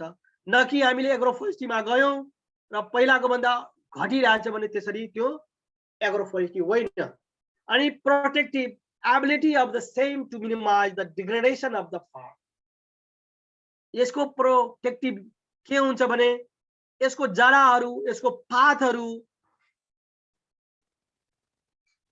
विभिन्न चाहिँ सोइल इरोजन लगायत विभिन्न हजार्डहरूले चाहिँ यसले प्रोटेक्ट गर्दो रहेछ। चाहे हावाबाट बालीको क्षति होस् अथवा विन्डबाट अथवा रेन वाटरबाट अथवा विभिन्न किसिमहरूबाट यसले प्रोटेक्ट गर्दो रहेछ। एमोलेटिभ भनेको आमोद प्रमोद, खुल्ला जग्गालाई हरियाली बनाएर जुन एउटा डाइभर्सिटी, बायोडाइभर्सिटी हाई गर्दछ। एमोलेटिभ, आमोद प्रदम, ability of the system to maintain and और improve the productive capacity of the land. यो तीनटा प्रिन्सिपल हुन्छ। अनि यसको अब्जेक्टिभ खास गरी to maximize and sustain the overall production of the food and wood crops including livestock productivity. प्रति एकाइ एरियामा चाहिँ प्रोडक्सन चाहिँ हाई गर्नको लागि, to conserve soil, water, biodiversity and other रिसोर्सको लागि, improve the socio economic condition of the upland farmers. जुन जहाँ इरिगेटेड फार्मरहरू छ त्यहाँको त जग्गा धेरै प्रशस्त हुन्छ, उसले चाहिँ धान मकै गहुँ बेचेर चाहिँ प्रशस्त आम्दानी पनि गर्छ। तर जुन अपल्यान्ड एरियाहरूमा छ, गरिब मान्छेहरू छ, तिनीहरूको सोसियो इकोनोमिक बढाउनको लागि पनि गरिन्छ र त्यो एरियामा चाहिँ इन्भाइरोमेन्टल इन्हान्स गर्नको लागि। To raise land productivity including the production, biomass, food, forest, industrial र material etc. To increase available land area. अहिले के गरेछ भने नदीहरूले अथवा सोइल इरोजनहरूले अथवा विभिन्न डिग्रेडेसनहरूले गर्दा एग्रिकल्चर ल्यान्ड एरियाहरू घटाइदिएको छ। र यदि हामी एग्रो फरेस्ट्रीको इनोभेसनबाट अथवा लगेर गयो भने रिक्लेमेसन अफ ल्यान्ड हुन्छ, एरिया बढ्छ। The increase available land area बढाउनको लागि पनि हामी एग्रो फरेस्ट्री इन्ट्रोड्युस गर्नुपर्छ। To promote farmers economic and living standard. जुन किसान धान मकै गहुँ मात्रै लगाउँथ्यो, पैसाको आम्दानी हुँदैन थियो, वर्षभरि खान पुग्थ्यो, तर अचेल एग्रो फरेस्ट्रीको माध्यमबाट गयो भने उसले वर्षैभरि पैसा पाउँछ, बच्चाहरूलाई पढाउँछ, लुगा फाटाहरू किन्न मिल्छ, अनि छोराछोरीको भोज भतेर बिहे सिहेमा यताउति नगद हुन्छ, सबै काम गर्न पाउँछ। त्यो चाहिँ पैसाको चाहिँ अथवा लिभिङ स्ट्यान्डर्ड बढाउनको लागि चाहिँ एग्रो फरेस्ट्रीमा जानुपर्छ। टु फुली use the natural resource.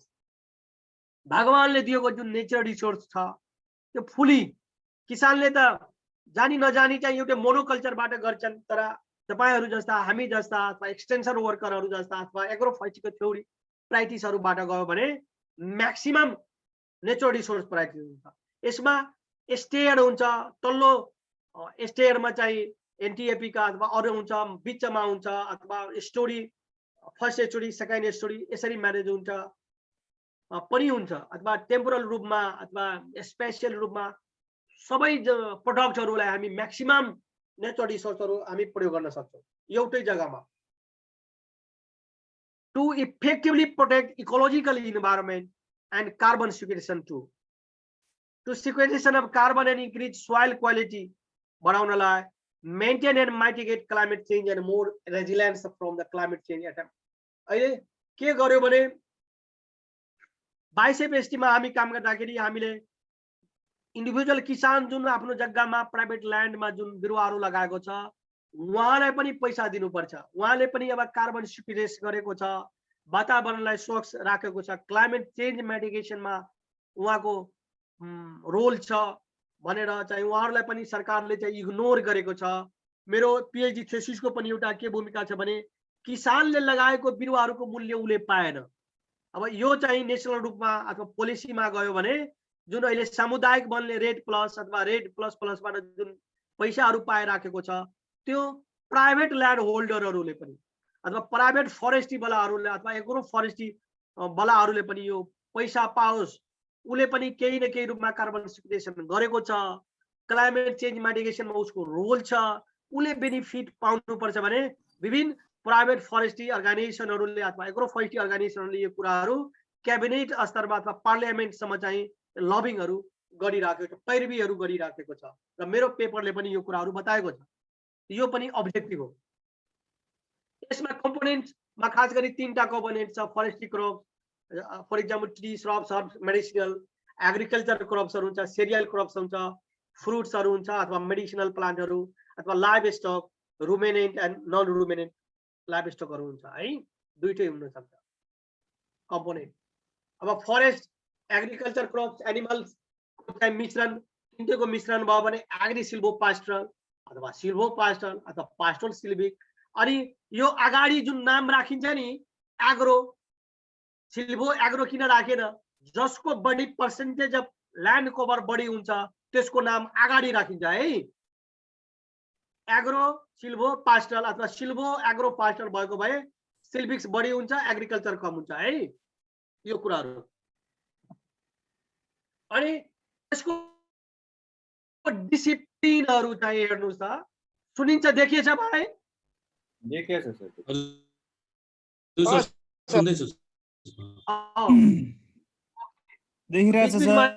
Hello, agro forestry कोरको अब हेर्नुस् त यसको कति डिसिप्लिन एरियाहरू छ।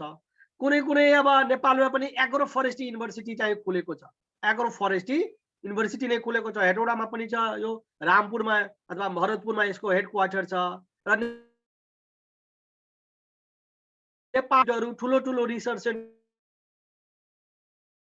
पनि अब एग्रो फरेस्ट्री चाहिँ खास गरी आने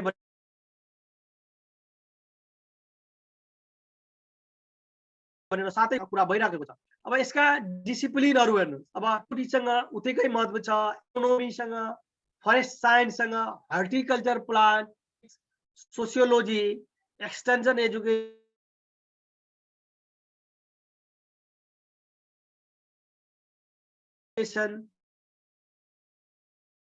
विन मोडल का, सोइल साइन्स का अथवा रिमोट सेन्सिङ जीआईएस चीजहरु छ होला। तर यो सबै चीजको यदि एग्रो फरेस्ट्रीको ज्ञातकार साइन्टिस्ट अथवा व्यापक चाहिँ अरु विषय भन्दा यसको कम चाहिँ यसको स्कोप छ यसको। त्यसले गर्दा एसटीमा राखेको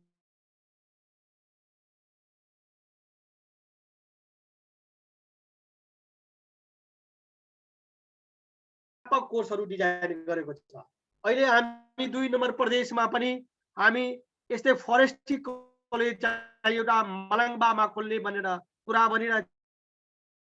त्यसको पनि हामी एक्सपर्ट भएर चाहिँ अहिले चाहिँ सिलेबसहरू बनाउन हामीलाई भनेको छ। त्यो हामी सायद निकट भविष्यमा गर्छौँ।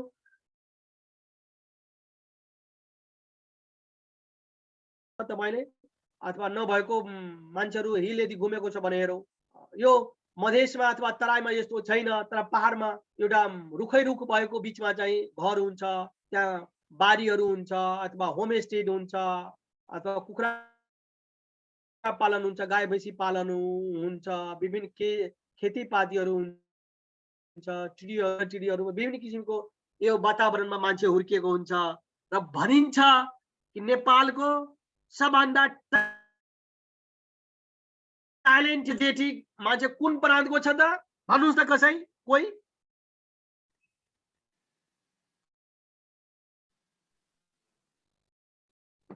आयुष?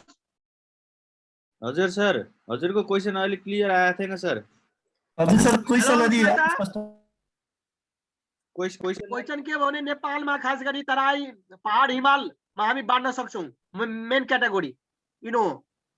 अनि तराईको मान्छे एक्टिभ हुन्छ कि मोर इनर्जेटिक? पहाडको होला सर। पहाडमै होला सर।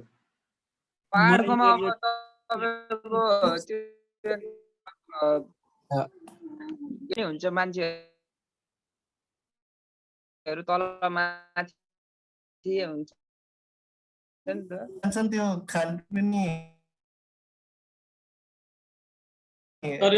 सबैको वातावरणको हिसाबले पनि हो सर। यो जुन अहिले जुन फार्मिङको कुरो आयो नि सर, सबै एकै ठाउँमा त फार्मिङ गर्ने इन्भाइरोमेन्ट पनि राम्रो हुन्छ, फिजिकल्ली फिट पनि हुन्छ मान्छेहरू। पहाडको मान्छे म जस्तै फिट हुन्छ। तपाईले भनेको एकदम राम्रो कुरा हो, त्यही नै हो।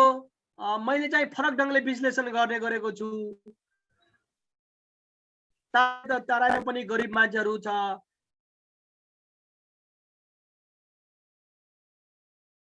प्राय जसतिर प्लेसहरू पनि छन् धेरै, तर वर्षैभरि खान उलाई दाल भात खान पुग्छ। महिलाहरू इभेन तपाईको 50% महिलाहरू कामै गर्दैनन्, घरमै बसी बसी खान्छ, टिभी अथवा अन्य चाहिँ मोद प्रमोदको कुराहरू बढी गर्ने गर्छिन्छ। तिनीहरू अल्छी हुन्छ, कामै गर्दैन। 50% मान्छेहरू काममा लागेको हुन्छ, वर्षैभरि खान पुगिहाल्छ, यताउति गर्दै कामै गर्दैन। हिमाल पहाडमा हाम्रा शेर्पा दाजुभाइहरू, राईहरू अथवा हिमाल प्रदेशमा बस्ने दाजुभाइ दिदीबहिनीहरूले के गर्छ भने त्यहाँ जड आम पनि बढी हुन्छ, कामहरू पनि धेरै छैनन्। दिनभरि अब भनौँ न केही मस्तसँग जाँड रक्सी खाएर चाहिँ बस्यो। ती अरू पनि अल्छी हुन्छन्, सुताइमा बढी ध्यान दिन्छन् उनीहरू, काममा कमा पनि अब धेरै आम्दानी होला बाहिर। अब ब्रिटिस आर्मी लगायत इन्डियन आर्मी अन्य अन्य आर्मीहरूमा गएकोले, तर मध्य पहाडको मान्छेहरू मोर इनर्जेटिक, मेहनत। उहाँहरू सबै लोकसेवाहरूको रिजल्टमा हेर्नुहोस्, खास गरी विभिन्न प्रशासन। मैले ओखलढुङ्गामा चाहिँ रेन्जर हुँदाखेरि एउटै गाउँबाट 4-5 जना 28-29 जना अधिकृत सेकेन्ड क्लासका मान्छेहरू थिए। अब प्राविधिक नन प्राविधिकमा नासुहरू खर्दार मुखियाहरू थिए। यहाँ किन छ भने खानाको लागि पनि स्कार्स छ, मान्छेहरूसँग जग्गा थोरै छ, तर मेहनती भएकोले चाहिँ सबै कुरा इन्टिग्रेसन रूपमा गरेको छ। मेरो तर्क चाहिँ मिल्यो मिलेन, विभिन्न अब लिटरेचरहरू हेर्नु होला। मैले खोजेको hill farming system is the best example of agroforestry to enhance their livelihood as well as environmentally and so on है। हिल फार्मिङको एउटा एजुम गर्नुलाई हेर्दै थाहा हुन्छ नि सर। हेर्दै हेर्दै त्यहाँ हुन्छ। ल्यान्डस्केप गर्नुस्, ल्यान्डस्केप पनि तपाईको फुली इरोडेड एरियाहरू यहाँ हुँदैनन्, मान्छेले एकदम कन्जर्भ गरेर राखेको हुन्छ ट्रेडिसनली है।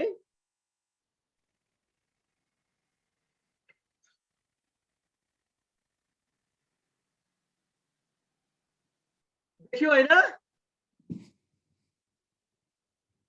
हेलो हजुर सर सर हजुर सर हजुर सर अब हामीले importance of agro forestry in Nepal है नेपालमा यसको महत्व केहरू छ भनेर हामी लेखाजोखा गर्छौँ सिम्पली गर्छौँ यो इन्ट्रोडक्टरी क्लास भएकोले तपाईहरुले जानिराखेकै कुराहरू हो अब trees on farmland is an age old practice but now is gaining momentum because it has a number of social economic environmental and ecological advantage from both the farmers and the nation point of view अहिले भुइँचालो जस्तो चाहिँ यो agro फरेस्ट्रीले हलाइदिएको छ भुइँचालो जस्तो अब गाउँ गाउँमा किसानहरूले हामी मोनोकल्चर गर्दैनौं यो सँगसँगै चाहिँ रुख बिरुवाहरू पनि लगाउँछौं यसले social economic environmental and ecological benefit हामीलाई दिन्छ भनेर सबै ठाउँमा चिया पसलहरूमा पनि यो कुरा हुन थालेको छ यो भनेको that is the strength of agro forestry in Nepal अब another way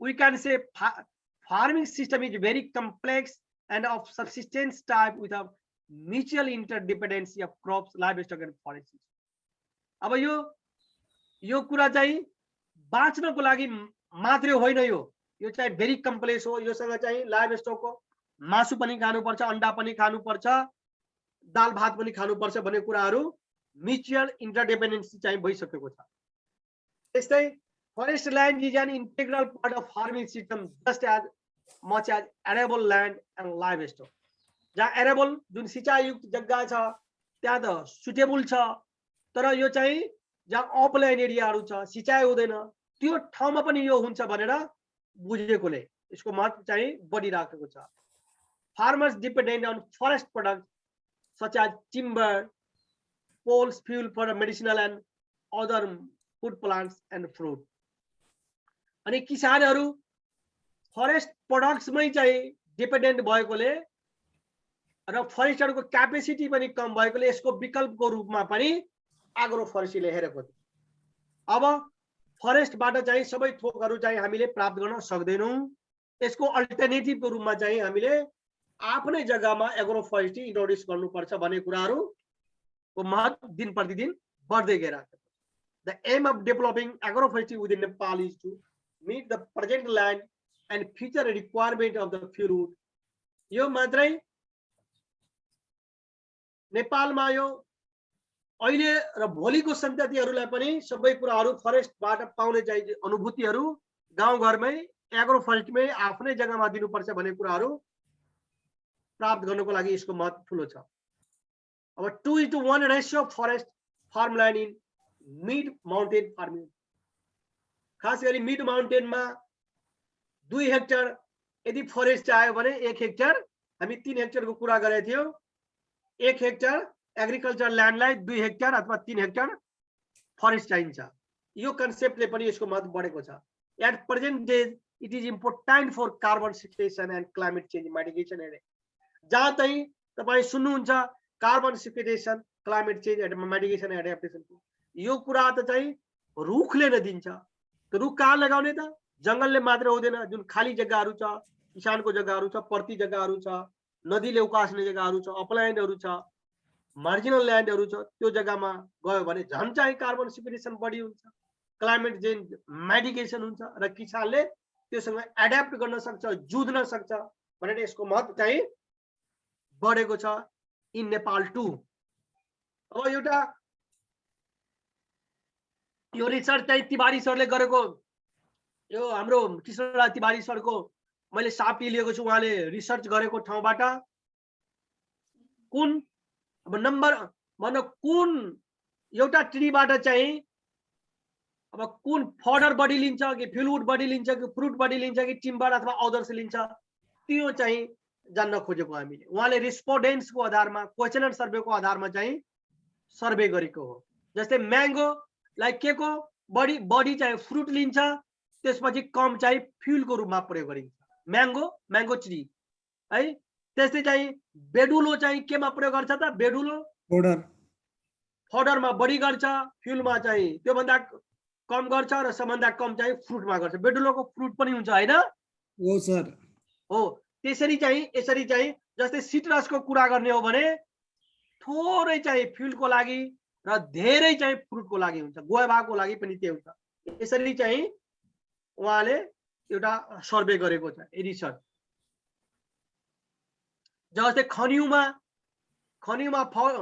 अब खनिउमा चाहिँ फडर बढी अनि फ्युल त्योभन्दा कम र फ्रुट खनिउको पनि फ्रुट खान्छ र? एकदम सर खान्छ। ओए मैले खाए छैन, मैले त हैन खान्छ सर, खान्छ। मिठो हुन्छ सर, मिठो बहुत मिठो मैले हुन्छ। खाएको छैन, ल हेर्नुस् मैले मिस गरेँ, अब गएर कुनै बेला खाउला। यसरी उहाँको रिसर्चले पनि यो मल्टिपर्पज जुन ट्रीहरू जुन हाम्रो एग्रिकल्चर फिल्डमा वा एग्रो फरेस्ट्रीमा इन्ट्रोड्युस गर्छौँ, यो यसरी चाहिँ रिसर्चले देखाइएको छ है। यो त्यस्तै चाहिँ land holding and farm tree diversity Pokhare खोलाको चाहिँ वाटर सेटमा चाहिँ उहाँले सर्वे गरेको छ। अब यो स्मल मिडियम अथवा लार्जले चाहिँ कति मात्रामा चाहिँ नम्बर अफ ट्री चाहिँ प्रति हेक्टर राखेको छ, त्यो चाहिँ अब स्मल होल्डर वालाले 160 वटा ट्री राखेको छ है, मिडियमले 270 अथवा लार्जले 700-800 चाहिँ ट्रीहरू राखेको छ है प्रति हेक्टर। त्यस्तै चाहिँ फरेस्ट ट्रीहरू अर्डर फ्रम कम्युनिटी फरेस्ट फार्मल्यान्डमा फरेस्ट यदि कम्युनिटी फरेस्टबाट कति मात्रामा ल्याउँछ या आफ्नै एग्रोफरेस्ट्री फार्मल्यान्डबाट कति मात्रामा ल्याउँछ। फर इक्जाम्पल कम्युनिटी फरेस्टबाट चाहिँ ग्रासेज चाहिँ बिहान फडर भन्दा के अरे फार्मल्यान्ड भन्दा थोरै ल्याउँछ। फार्मल्यान्डमा दुईटै चाहिँ बढी ल्याउँछ। कम्युनिटी फरेस्ट्रीमा चाहिँ फडर चाहिँ थोरै छ है, सबै ट्री स्पेसिसहरू छ, फडर स्पेसिसहरू कम छ। तर फार्मल्यान्डमा किसानले जानी नोइङली अथवा डेलिबरेटली उसले फडर ट्रीहरू लगाएकोले ग्रासेज पनि धेरै लगाएको हुन्छ र फडर पनि धेरै लगाएको छ। यहीबाट पनि हुन्छ भने यहाँबाट हामी के थाहा पाउँछौँ भने यो farmland is the hub resources of grasses and fodder for animal production है। यो उहाँ हाम्रो तिवारी सरको एउटा रिसर्चले बताएको छ। ल हेर्नु त हाम्रो नेपाली दाजुभाइहरू यो एउटा रुखमा चढेर चाहिँ यो फडर लगिरहेछ। सर त्यो तिवारी सरको कुन चाहिँ पेपर हो भन्नु न, रिफरेन्स छैन हामीसँग, कहाँबाट कसरी हेर्ने सर? त्यो दिउलामा होइन, अब लास्टमा दिउला केही छैन, त्यो हेरौला। उहाँले पनि पठाउनुहुन्छ, उहाँले पनि यसलाई साइटेड गर्नुहुन्छ होला होइन, दुईटा युनिट छ उहाँले थुप्रै चाहिँ यसो रिसर्च गर्नुभएछ, नभए म खोजेर तपाईँहरूलाई दिउला। Thank you sir. Okay welcome. अनि अब फडर फ्रम फार्मल्यान्डमा हेर्नुहोस् त वेल्थ ऱ्याङ्क अनुसार है, वेल्थ ऱ्याङ्क अनुसार यसरी छ, ग्रासेज बढी अथवा फडर पनि यहाँ छ। यो पनि हेरौँ होइन, घटी बढी हुन्छ, यो वेल्थ क्लास अनुसार पनि फरक हुन्छ, धनी गरिब है मध्यमहरूको। यो मेरो पनि एउटा थर्ड पेपरमा यसरी छ। अनि फार्मरले willingness of farmer to plant tree in their farm, अनि कुनमा चाहिँ उहाँले बारी खेत अथवा होम गार्डनमा कहाँ बढी रुचाउँछन् त हेर्नुहोस् त। Who want to more trees on farm land, फार्मल्यान्डमा बढी चाहिँ ट्री है, बारीमा चाहिँ धेरै रुखहरू लाउने हैन। Farmers who do not want any more trees on फार्मल्यान्डमा थोरै, बारी ल्यान्डमा बढी हुन्छ हैन। हेर्नु त बारीमा आलीमा सर हुन्छ, बारीको आलीमा लाउने होला, बारीको आलीहरुमा हुन्छ। त्यसपछि सर त्यहाँ पनि बीचमा पनि होम हुन्छ, गार्डनमा बढी हुन्छ हैन। होम गार्डन र बारीको उस्तै रेशियो छ है। यो पनि उहाँले रिसर्च बेसमा छ।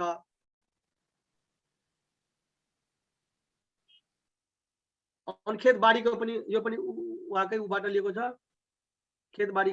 अब यो अनि माउन्टेन फार्मिङको कहाँ हामी चाहिँ पोटेन्शियलिटिजहरु छ ल हेर्नुस् त। जुन यो तारहरु बिजुलीको जो हाई टेन्सन वायरहरु गइराखेको छ नि, त्यसको मुनि पनि हामी एग्रो फरेस्ट्री इन्ट्रोड्युस चाहिँ गर्नुपर्छ है। त्यो घाँसको हेर्नुस् त है, हाई टेन्सन लाइनको मुनि पनि यस्ता धेरै छ, तराईमा पनि अरु मिड हिल सबै ठाउँमा छ यो। अब इन्टरभेन्सन गर्नको लागि बारी ल्यान्डहरु भयो है, जहाँ कृषि बाली हामी लगाइदिनु, यो एरिया जुन खाली जग्गा छ यहाँ एग्रो फरेस्ट्री चाहिँ गर्नु पर्यो है बारीलाई है। यो जग्गाहरुमा चाहिँ हामीले एग्रो फरेस्ट्री इन्ट्रोड्युस गर्नु पर्यो है। अनि broom grass plantation in leasehold forest act sector नवलपरासीमा अथवा इलामतिर हेर्नु भने लाखौं रुपैयाँ आम्दानी चाहिँ यो ब्लूम ग्रासहरुबाट पनि गर्दो रहेछ किसानहरु है। त्यो सामुदायिक वन होस् या लीज होल्ड फरेस्टमा पनि यस्तो गरिराखेको छ, निजी जग्गामा पनि गरेको छ है। यो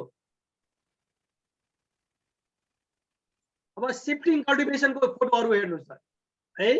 यो नवलपरासीतिरको एरिया हो, यो हेर्नुस् हाम्रो जंगल भित्र चाहिँ किसानहरुले अथवा यो मान्छेहरुले चाहिँ शिफ्टिङ कल्टिभेसन गरेको छ। यो पनि एग्रो फरेस्ट्रीको पोटेन्शियल एरियाहरु छ। अब तपाई नारायणघाट देखि मोङलिङसम्म बोथ साइड अफ त्रिशुली रिभरको हेर्ने हो भने यो खोडिया फडानी अथवा शिफ्टिङ कल्टिभेसनहरु छ। त्यहाँ पनि हामीले इन्टेन्सिभ रूपमा अथवा साइन्टिफिक तरिकाले एग्रो फरेस्ट्री गर्यो भने विभिन्न हजार्ड्सहरु चाहिँ रोकिन्छ है। यहाँ ठाउँहरु छ पोटेन्शियलिटिजहरु। अब हेर्नु यो तराईतिरको डङ हाम्रो घरमा पनि मेरो आमाले पनि जहिले पनि चाहिँ हाम्रो त्यो बेला चाहिँ रुख बिरुवाहरु हाम्रो खेत बालीमा हुँदैन थियो। त्यो बेला चाहिँ यसरी नि चाहिँ डङ चाहिँ अथवा परालहरु पनि छ नि, मैले पनि हेरेको हाम्रो आमाले चाहिँ परालबाट खाना पकाएको, गुइठाबाट पकाएको। र पछि हामी जुन स्कुल लेभलमा गयौं र यो तराई फरेस्ट्रीले अथवा विभिन्न यस्तै अर्गनाइजेसनहरुले बिरुवाहरु सप्लाई गर्न थाले, सिसोहरु इकोलप्टसहरु हामी लगायौं। अनि हामीसँग दाउराको चाहिँ समस्या भएन, अनि दाउराले आमाले खाना पकाउन थाल्नुभयो र यो चाहिँ घट्दै गएको छ। इभन इन तराई अहिले पनि तराईको धेरै जसो गाउँमा जानुभयो भने यो चाहिँ प्रचलन अझै बढेको छ। र यसले किसानले चाहिँ जुन कम्पोस्ट मल अथवा गोठे मल जुन न्युट्रिएन्ट्सहरु सप्लाई हुन्थ्यो त्यसले चाहिँ हामी यसलाई बालेर चाहिँ हामी कार्बन अथवा क्लाइमेट चेन्जमा असर गरेको देखिन्छ। यो एरियाहरुमा पनि जहाँ यस्तो प्रायोरिटिजहरु छ त्यहाँ पनि एग्रो फरेस्ट्रीको इन्ट्रोड्युस गर्नुपर्छ। पोटेन्शियलिटी यो एरियाहरुमा छ है। यो एरिया हेर्नु त नदीले उकास गरेको जग्गाहरु हामीले 22 एसटीमा काम गर्दाखेरि हजारौं हेक्टर जग्गाहरु यसरी नदी रिक्लेमेसन हामी गरेका थियौं। यहाँ हामी चाहिँ पब्लिक ल्यान्ड एग्रो फरेस्ट्री चाहिँ कन्सेप्टमा चाहिँ हामी भनौं न हजारौं हेक्टर एरियालाई यसरी गरेका थियौं। 15 जना 10 देखि 15 जनाको समूह बनाएर 0.5 हेक्टर 15 कट्ठा 2 कट्ठा 3 कट्ठा 4 कट्ठा बाँडेर चाहिँ यो एरियाहरुलाई हामी एग्रो फरेस्ट्रीमा कन्भर्ट गरेर एग्रिकल्चर क्रप्स अथवा भेजिटेबल क्रप्स गरीब मानिसहरुलाई दिएर चाहिँ रिक्लेमेसन गर्थ्यौं। अहिले पनि तराईको धेरै जसो ठाउँहरुमा यस्तो युएनडीपी को स्मल ग्रान्ट्सहरुले पनि यस्तो ठाउँहरुमा धेरै किसिमका चाहिँ एग्रो फरेस्ट्री मोडलहरु डेभलप गरेको छ। यो एरियाहरुमा पोटेन्शियल हजारौं हेक्टर अथवा लाखौं हेक्टर जग्गाहरु खेर गइरहेको छ। यो एरियाहरुमा हामी तपाईलाई काम लाग्छ। यो जग्गाहरुमा हेर्नुस्, यो जग्गाहरुमा चाहिँ एग्रो फरेस्ट्री गरेर चाहिँ यसरी तरकारी खेतीहरु उब्जाएको छ है। यो जग्गाहरु पनि अनि यो तराईको दाजुभाइहरु agro forestry private public price भनौं न ल्यान्डहरु छ, त्यहाँ इकोलिप्टसको प्लान्टेसन यिनीहरुले मोर बेनिफिट हामी भएसम्म चाहिँ धेरै काम गर्यौं। यो चाहिँ 4-5 वर्षको इकोलिप्टस हो है, यो धेरै ठुलो छैन। यो पर्सा जिल्लाको हो हैन, त्यहाँ हामीले गरेका थियौं अनि राम्रो सफल चाहिँ रिजल्ट देखिएको थियो। अहिले के गरेका सर गएको छु फलो अपमा, तर राम्रै होला सर। यो पर्सा जिल्ला कुन ठाउँको सर? पर्सा जिल्लाको तपाईको के ठाउँहरु छ, त्यहाँ धेरै ठाउँहरुमा चाहिँ यस्तो तपाईको रामगढवा छ नि, रामगढवा नजिकै हजुर तपाईको बिरगञ्जबाट 3-4 किलोमिटर होला, त्यही ठाउँतिरको जानु होला तपाई कहिले। त्यो हाम्रो ड्राई पोर्ट छ नि, ड्राई पोर्ट नजिकै छ त्यो गाउँहरु। त्यता पनि मैले पनि त्यहाँ हिल एरियामा यस्तो ठाउँहरु छ, यहाँ चाहिँ एग्रो फरेस्ट्रीको अब खाली जग्गाहरु छ। अहिले के गर्यो भने हाम्रो नेपाली दाजुदाइ दिदीबहिनीहरु अहिले जुन 4% 5% जुन फरेस्टको एरिया बढ्यो, त्यो किन भएको भने नेपाली दाजुभाइहरु वैदेशिक रोजगारमा करिब 50 लाख भन्दा बढी छन्। अनि हिलका जग्गाहरु पहाडका जग्गाहरु त्यसै खाली प्रति जग्गा भयो, त्यहाँ पनि जग्गाहरु प्रतिमा परिणत भए, फरेस्टमा परिणत भए। तर प्रोडक्टिभ यो जग्गाहरु चाहिँ एग्रो फरेस्ट्रीमा चाहिँ जानुभयो भने, कसैलाई लिजमा कुनै संस्थाहरूलाई दिनुभयो, कुनै फ्याक्ट्री इन्डस्ट्रीहरूलाई दिनु भने मोरभन्दा मोर बेनिफिट हुन्छ। यो पोटेन्सियल ठाउँहरू हो। जस्तै यो हुनु त मुस्ताङतिरको यो ठुलो ल्यान्डहरू चाहिँ यसरी खेर गइरहेको छ।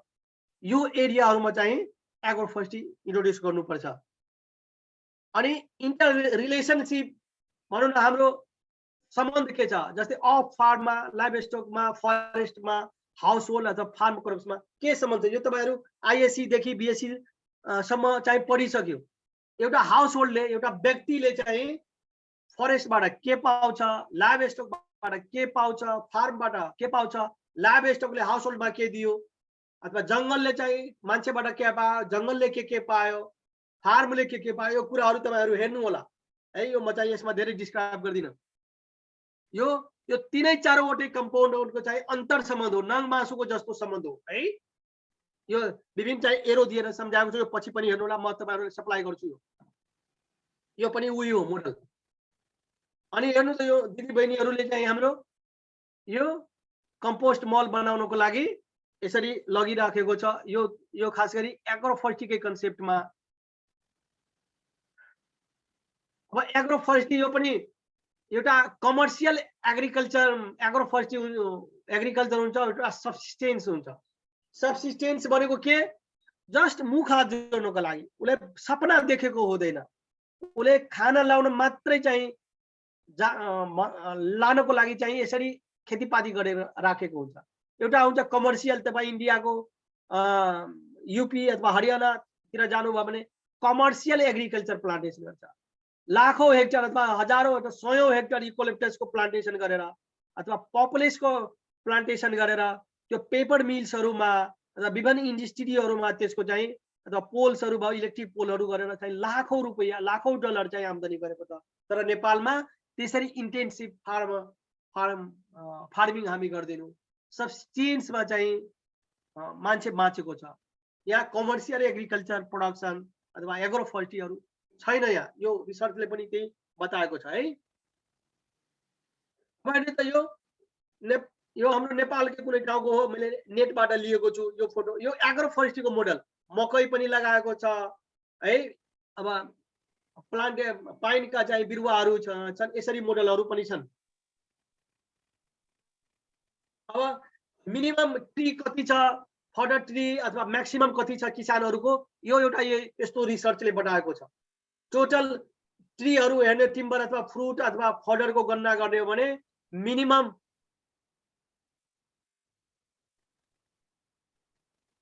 सुनियो, म्याक्सिमम चाहिँ करिब 500 जति चाहिँ एउटा किसानले चाहिँ रुख बिरुवाहरू लगाएको छ है। मिनिमम चाहिँ 55-56 वटा देखिएको छ है। मेरो रिसर्चमा के सुनियो, सुनिन्छ? मेरो रिसर्चमा के, मेरो पीएचडी को आफ्नै रिसर्चमा के देख्यो भने किसानले 35 स्पेसिज का, तराई क्षेत्रमा खास गरी सिरामा मेरो फिल्ड थियो, 35 भेराइटी का स्पेसिज का भन्न बिरुवाहरू अथवा रुखहरू चाहिँ फार्मर फिल्डमा लगाएको देखियो। जबकि इन्डिया अथवा श्रीलङ्का, बङ्गलादेशको कुरा गर्नु भने 195 थरीका बिरुवाहरू लगाएको छ।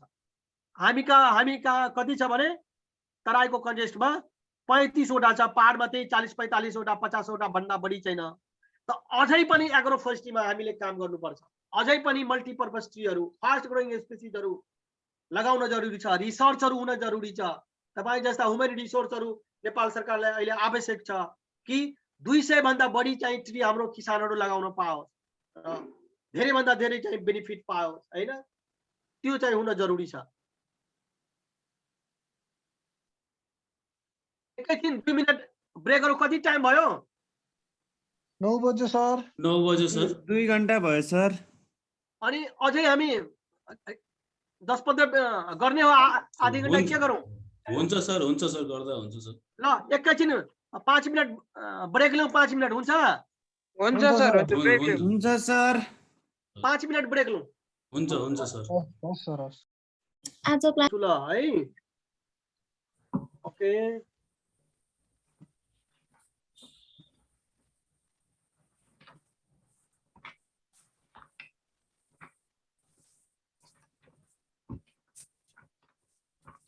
अब हेलो गुड मर्निङ सबैजनालाई रिफ्रेस भइसक्यो होला हामी हैन अब एकदम refresh साइन्सहरुले के भनेको छ भने एउटै विषयवस्तुमा कन्स्टेन्ट 40 देखि 45 मिनेट हुन्छ मान्छे मात्रै है 40-45 बीचमा ब्रेक गर्नुपर्छ नभए हाम्रो दिमाग हाम्रो माइन्ड अर्कोतिर मोडिन्छ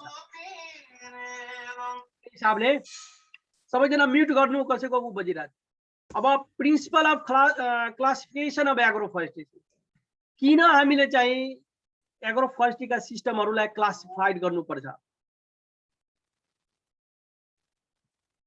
त त्यो हिसाबले के हामीले जान्नु आवश्यक देखिन्छ first of all the word system is a group of physical components that is an assemblage of objects connected or related in such an interdependent manner so as to form and or act as entire अथवा complete or full unit. यो सिस्टमले के भन्नुभयो भने जस्तै तपाईहरुको कुनै जिल्ला वनमा काम गर्नुहुन्छ कुनै क्याम्पस अथवा कुनै अर्गनाइजेसनहरुमा सिस्टममा छ भने सबै कुराहरु काम भए तपाई भए पनि नभए पनि काम चलिराखेको छ त्यस्तै हामीले एउटै सिस्टमबाट हामी गयौ भने संसार भरिको मान्छेहरु त्यो एउटै पर्सिभ गर्न सक्छ एसेम्ब्लेज यो सिस्टम के छ भने एसेम्ब्लेज अफ अब्जेक्ट यो धेरै रिसर्चहरुको धेरै साइन्टिस्टहरुको एसेम्बलिङ अब्जेक्ट हो उद्देश्यहरु चाहिँ एउटै सिस्टमबाट अटाएको हुन्छ अनि कनेक्टेड और रिलेटेड टु सच एन एक अर्कामाथि इन्टरडिपेन्डेन्ट म्यानर हुन्छ र त्यो चाहिँ फुली अथवा कम्प्लिट म्यानरमा चाहिँ काम गरेको हुन्छ त्यो हिसाबले हामी सिस्टममा हामी जान्छौं in land term system refer to type of language specific to a site and described according to its biotechnical and socio-economic. A land use system मा हेर्ने हो भने हाम्रो land use classification मा फर्स्ट क्लास मा के गर्ने सेकेन्ड मा के गर्ने थर्ड मा फोर्थ मा फिफ्थ मा के लिमिटेसनहरु छ फिफ्थ सिक्स्थ बाट हामी एग्रोफोरेस्ट्री को कन्सेप्ट मा जाने हो त्यसले चाहिँ क्लासिफाइड गर्छ for example rice production system subsistence agriculture system, plantation crop system, mixed cropping system, and so on. अब किन हामी यो सिस्टममा गर्छौं क्लासिफाइड अथवा पर्पस यसको के हो भने it should do the following include a logical way of grouping the major factor on which production of the system will depend अथवा to group factor of production logical कुन फ्याक्टरले प्रोडक्सन मा चाहिँ असर गर्छ त्यसलाई लजिकली हेर्नको लागि हामी ग्रुपमा बाँड्छ अथवा क्लासिफाई गर्छौं अनि to manage and improve the system efficiently अथवा इफिसिएन्सी अनि त्यो सिस्टमहरुलाई एउटै किसिमको एउटै बुझाइले चाहिँ म्यानेजमेन्ट गर्न अथवा इम्प्रुभ गर्न अथवा इफिसिएन्टली अथवा इफिसिएन्सी तरिकाले चाहिँ गर्नलाई सजिलोको लागि हामी सिस्टम प्रयोग गर्छौं अनि offer flexibility and regrouping the information अनि कुनै बेला चाहिँ ग्रुपहरुलाई रिग्रुपहरु गर्नु भने त्यो फ्लेक्सिबिलिटी गर्नको लागि हामी सिस्टम क्लासिफाई गर्छौं be easily understood and handle both practical and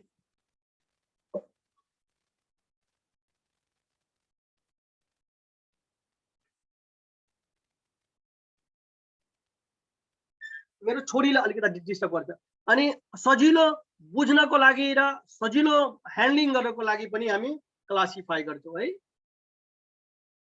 अब यो तपाईहरुले पढिसक्नु भएको छ agroforestry system can be categorised according to the following set of criteria अब तपाईहरुले पढिसक्नु भएको छ यो स्ट्रक्चरल बेसिसमा हुन्छ फंक्शनल बेसिसमा हुन्छ सोशो इकोनोमिक बेसिसमा हुन्छ इकोलोजिकल बेसिसमा हुन्छ यसलाई म सिम्पली डिस्क्राइब गर्दै एक दुईटालाई सो हेरौं आज अब structural basis refer of the composition of the components composition भने यो components जुन तीनवटा छ ट्री एग्रीकल्चर क्रप्स अथवा लाइभ स्टक हो त्यो कम्बिनेसनहरुको कम्पोनेन्ट्सहरुको कम्पोजिसनको आधारमा गरिन्छ चाहे त्यो स्पेशियल भनेको स्पेसको आधारमा होस् या भर्टिकल स्ट्राटिफिकेसनको आधारमा होस् फर्स्ट स्ट्राटा सेकेन्ड स्ट्राटा माथिल्लो स्ट्राटा अथवा टाइम बेसिसमा arrangement of the different component यो तीनटा कुरामा चाहिँ अरेन्जमेन्ट गरेर विभिन्न कम्पोनेन्ट्सहरुको आधारमा चाहिँ क्लासिफाई गरेको हुन्छ। एउटा स्पेसको आधारमा, एउटा स्ट्याडाको आधारमा, एउटा टाइम बेसिसको रूपमा चाहिँ स्ट्रक्चरल बेसिसले गरेको हुन्छ। फर इक्जाम्पल यो दुई प्रकारले हुन्छ, नेचर अफ कम्पोनेन्ट र अर्को चाहिँ एरेन्जमेन्ट अफ कम्पोनेन्ट। अब नेचर अफ यो कम्पोनेन्ट्सको रूपमा यदि गर्ने हो भने अब agrisilviculture, hortosilviculture, agrohortosilviculture, silvipasture, agrisilvipasture, silvofishery, apiculture, sericulture, multipurpose tree lot, यसमा विभिन्न कम्पोनेन्ट्सहरूको कम्बिनेसन हुन्छ। नेचर अफ नेचर कस्तो छ, घटी छ, बढी छ, कसको पर्सेन्टेज हाई छ, कसको लो छ, त्यो आधारमा हुन्छ है। अब एरेन्जमेन्ट अफ कम्पोनेन्ट्सको गर्ने भने स्पेसको आधारमा स्पेसियल एरेन्जमेन्ट हुन्छ र टेम्पोरल एरेन्जमेन्ट।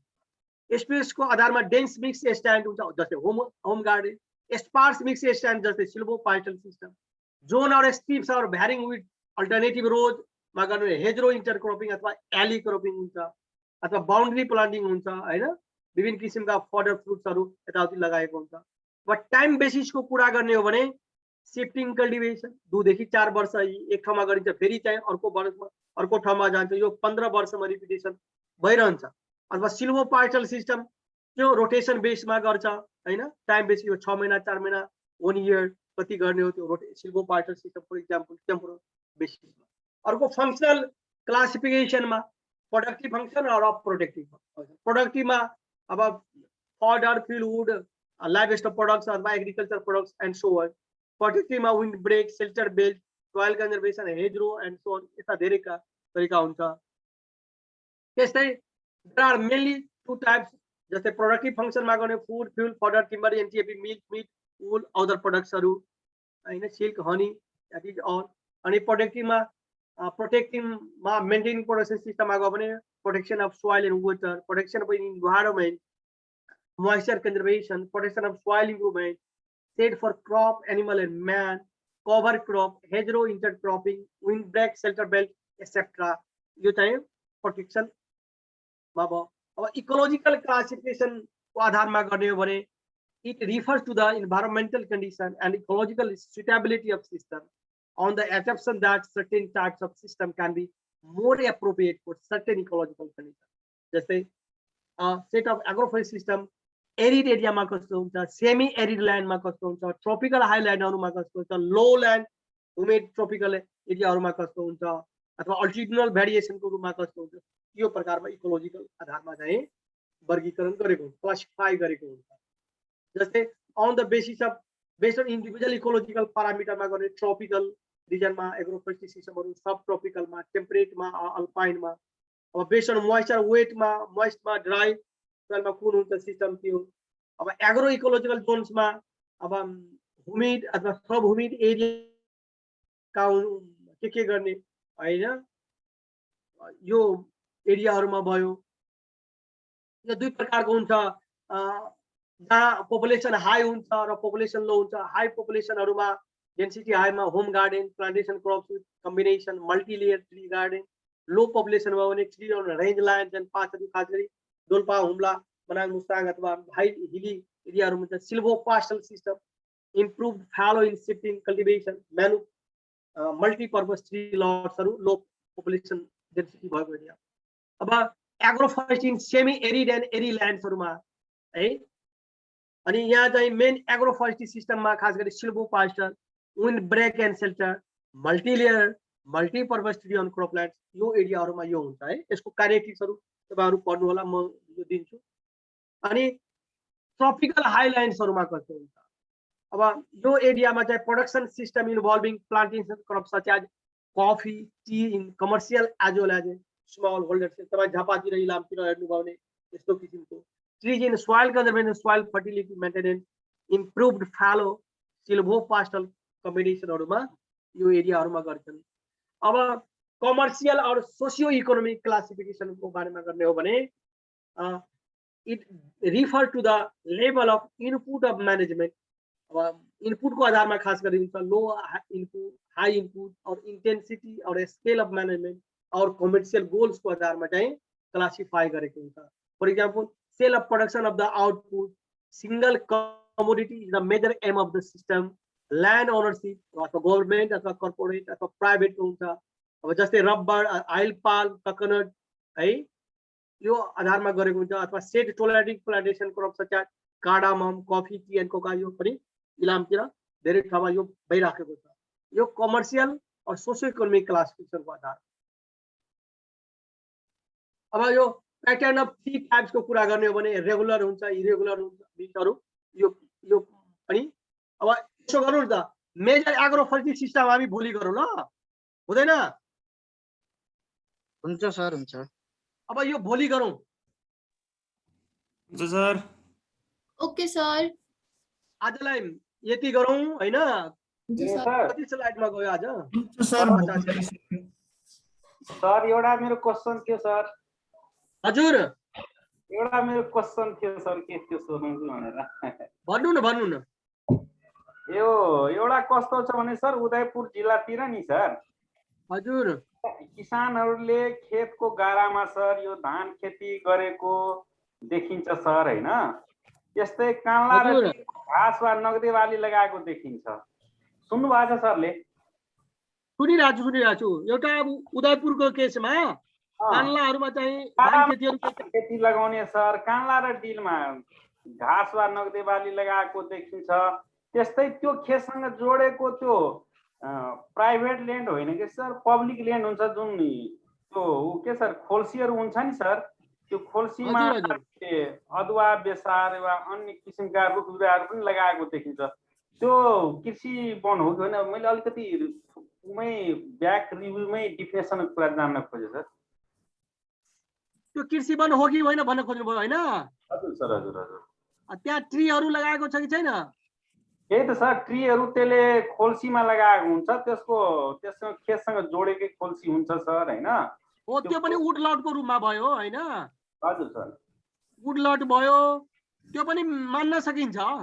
तर आफ्नो जग्गा त होइन नि सर खोल्सी, त्यो आफ्नो प्राइभेट ल्यान्ड होइन, पब्लिक ल्यान्ड हो सर। त्यो खास जग्गा हुन्छ सर। अनि पब्लिक ल्यान्डमा पनि लगाएको छ हैन? त जोडेको त्यसलाई भन्न मिल्छ केही छैन। जस्तै यसले तपाईको तराईतिरको केसमा नदी उकास जग्गाहरुमा पब्लिक ल्यान्डहरु पनि हुन्छ, त्यही सेम टु ल्यान्डमा गरिरहेछ। पहाडतिर आफ्नो जग्गा छ तर सामुदायिक वन छ, अरु ठाउँ छ, त्यो फ्रिन्ज एरियाहरुमा पनि बोट बिरुवा लगाएको छ, आफ्नो जग्गामा खेतीपाती गरिराखेको छ। जोडेको छ भने that is called also a kind of agroforest. हस् सर, थ्यांक यू। ल ओके, अब हामी भोलि त्यही 7 बजे भेटौँला ल। हुन्छ सर।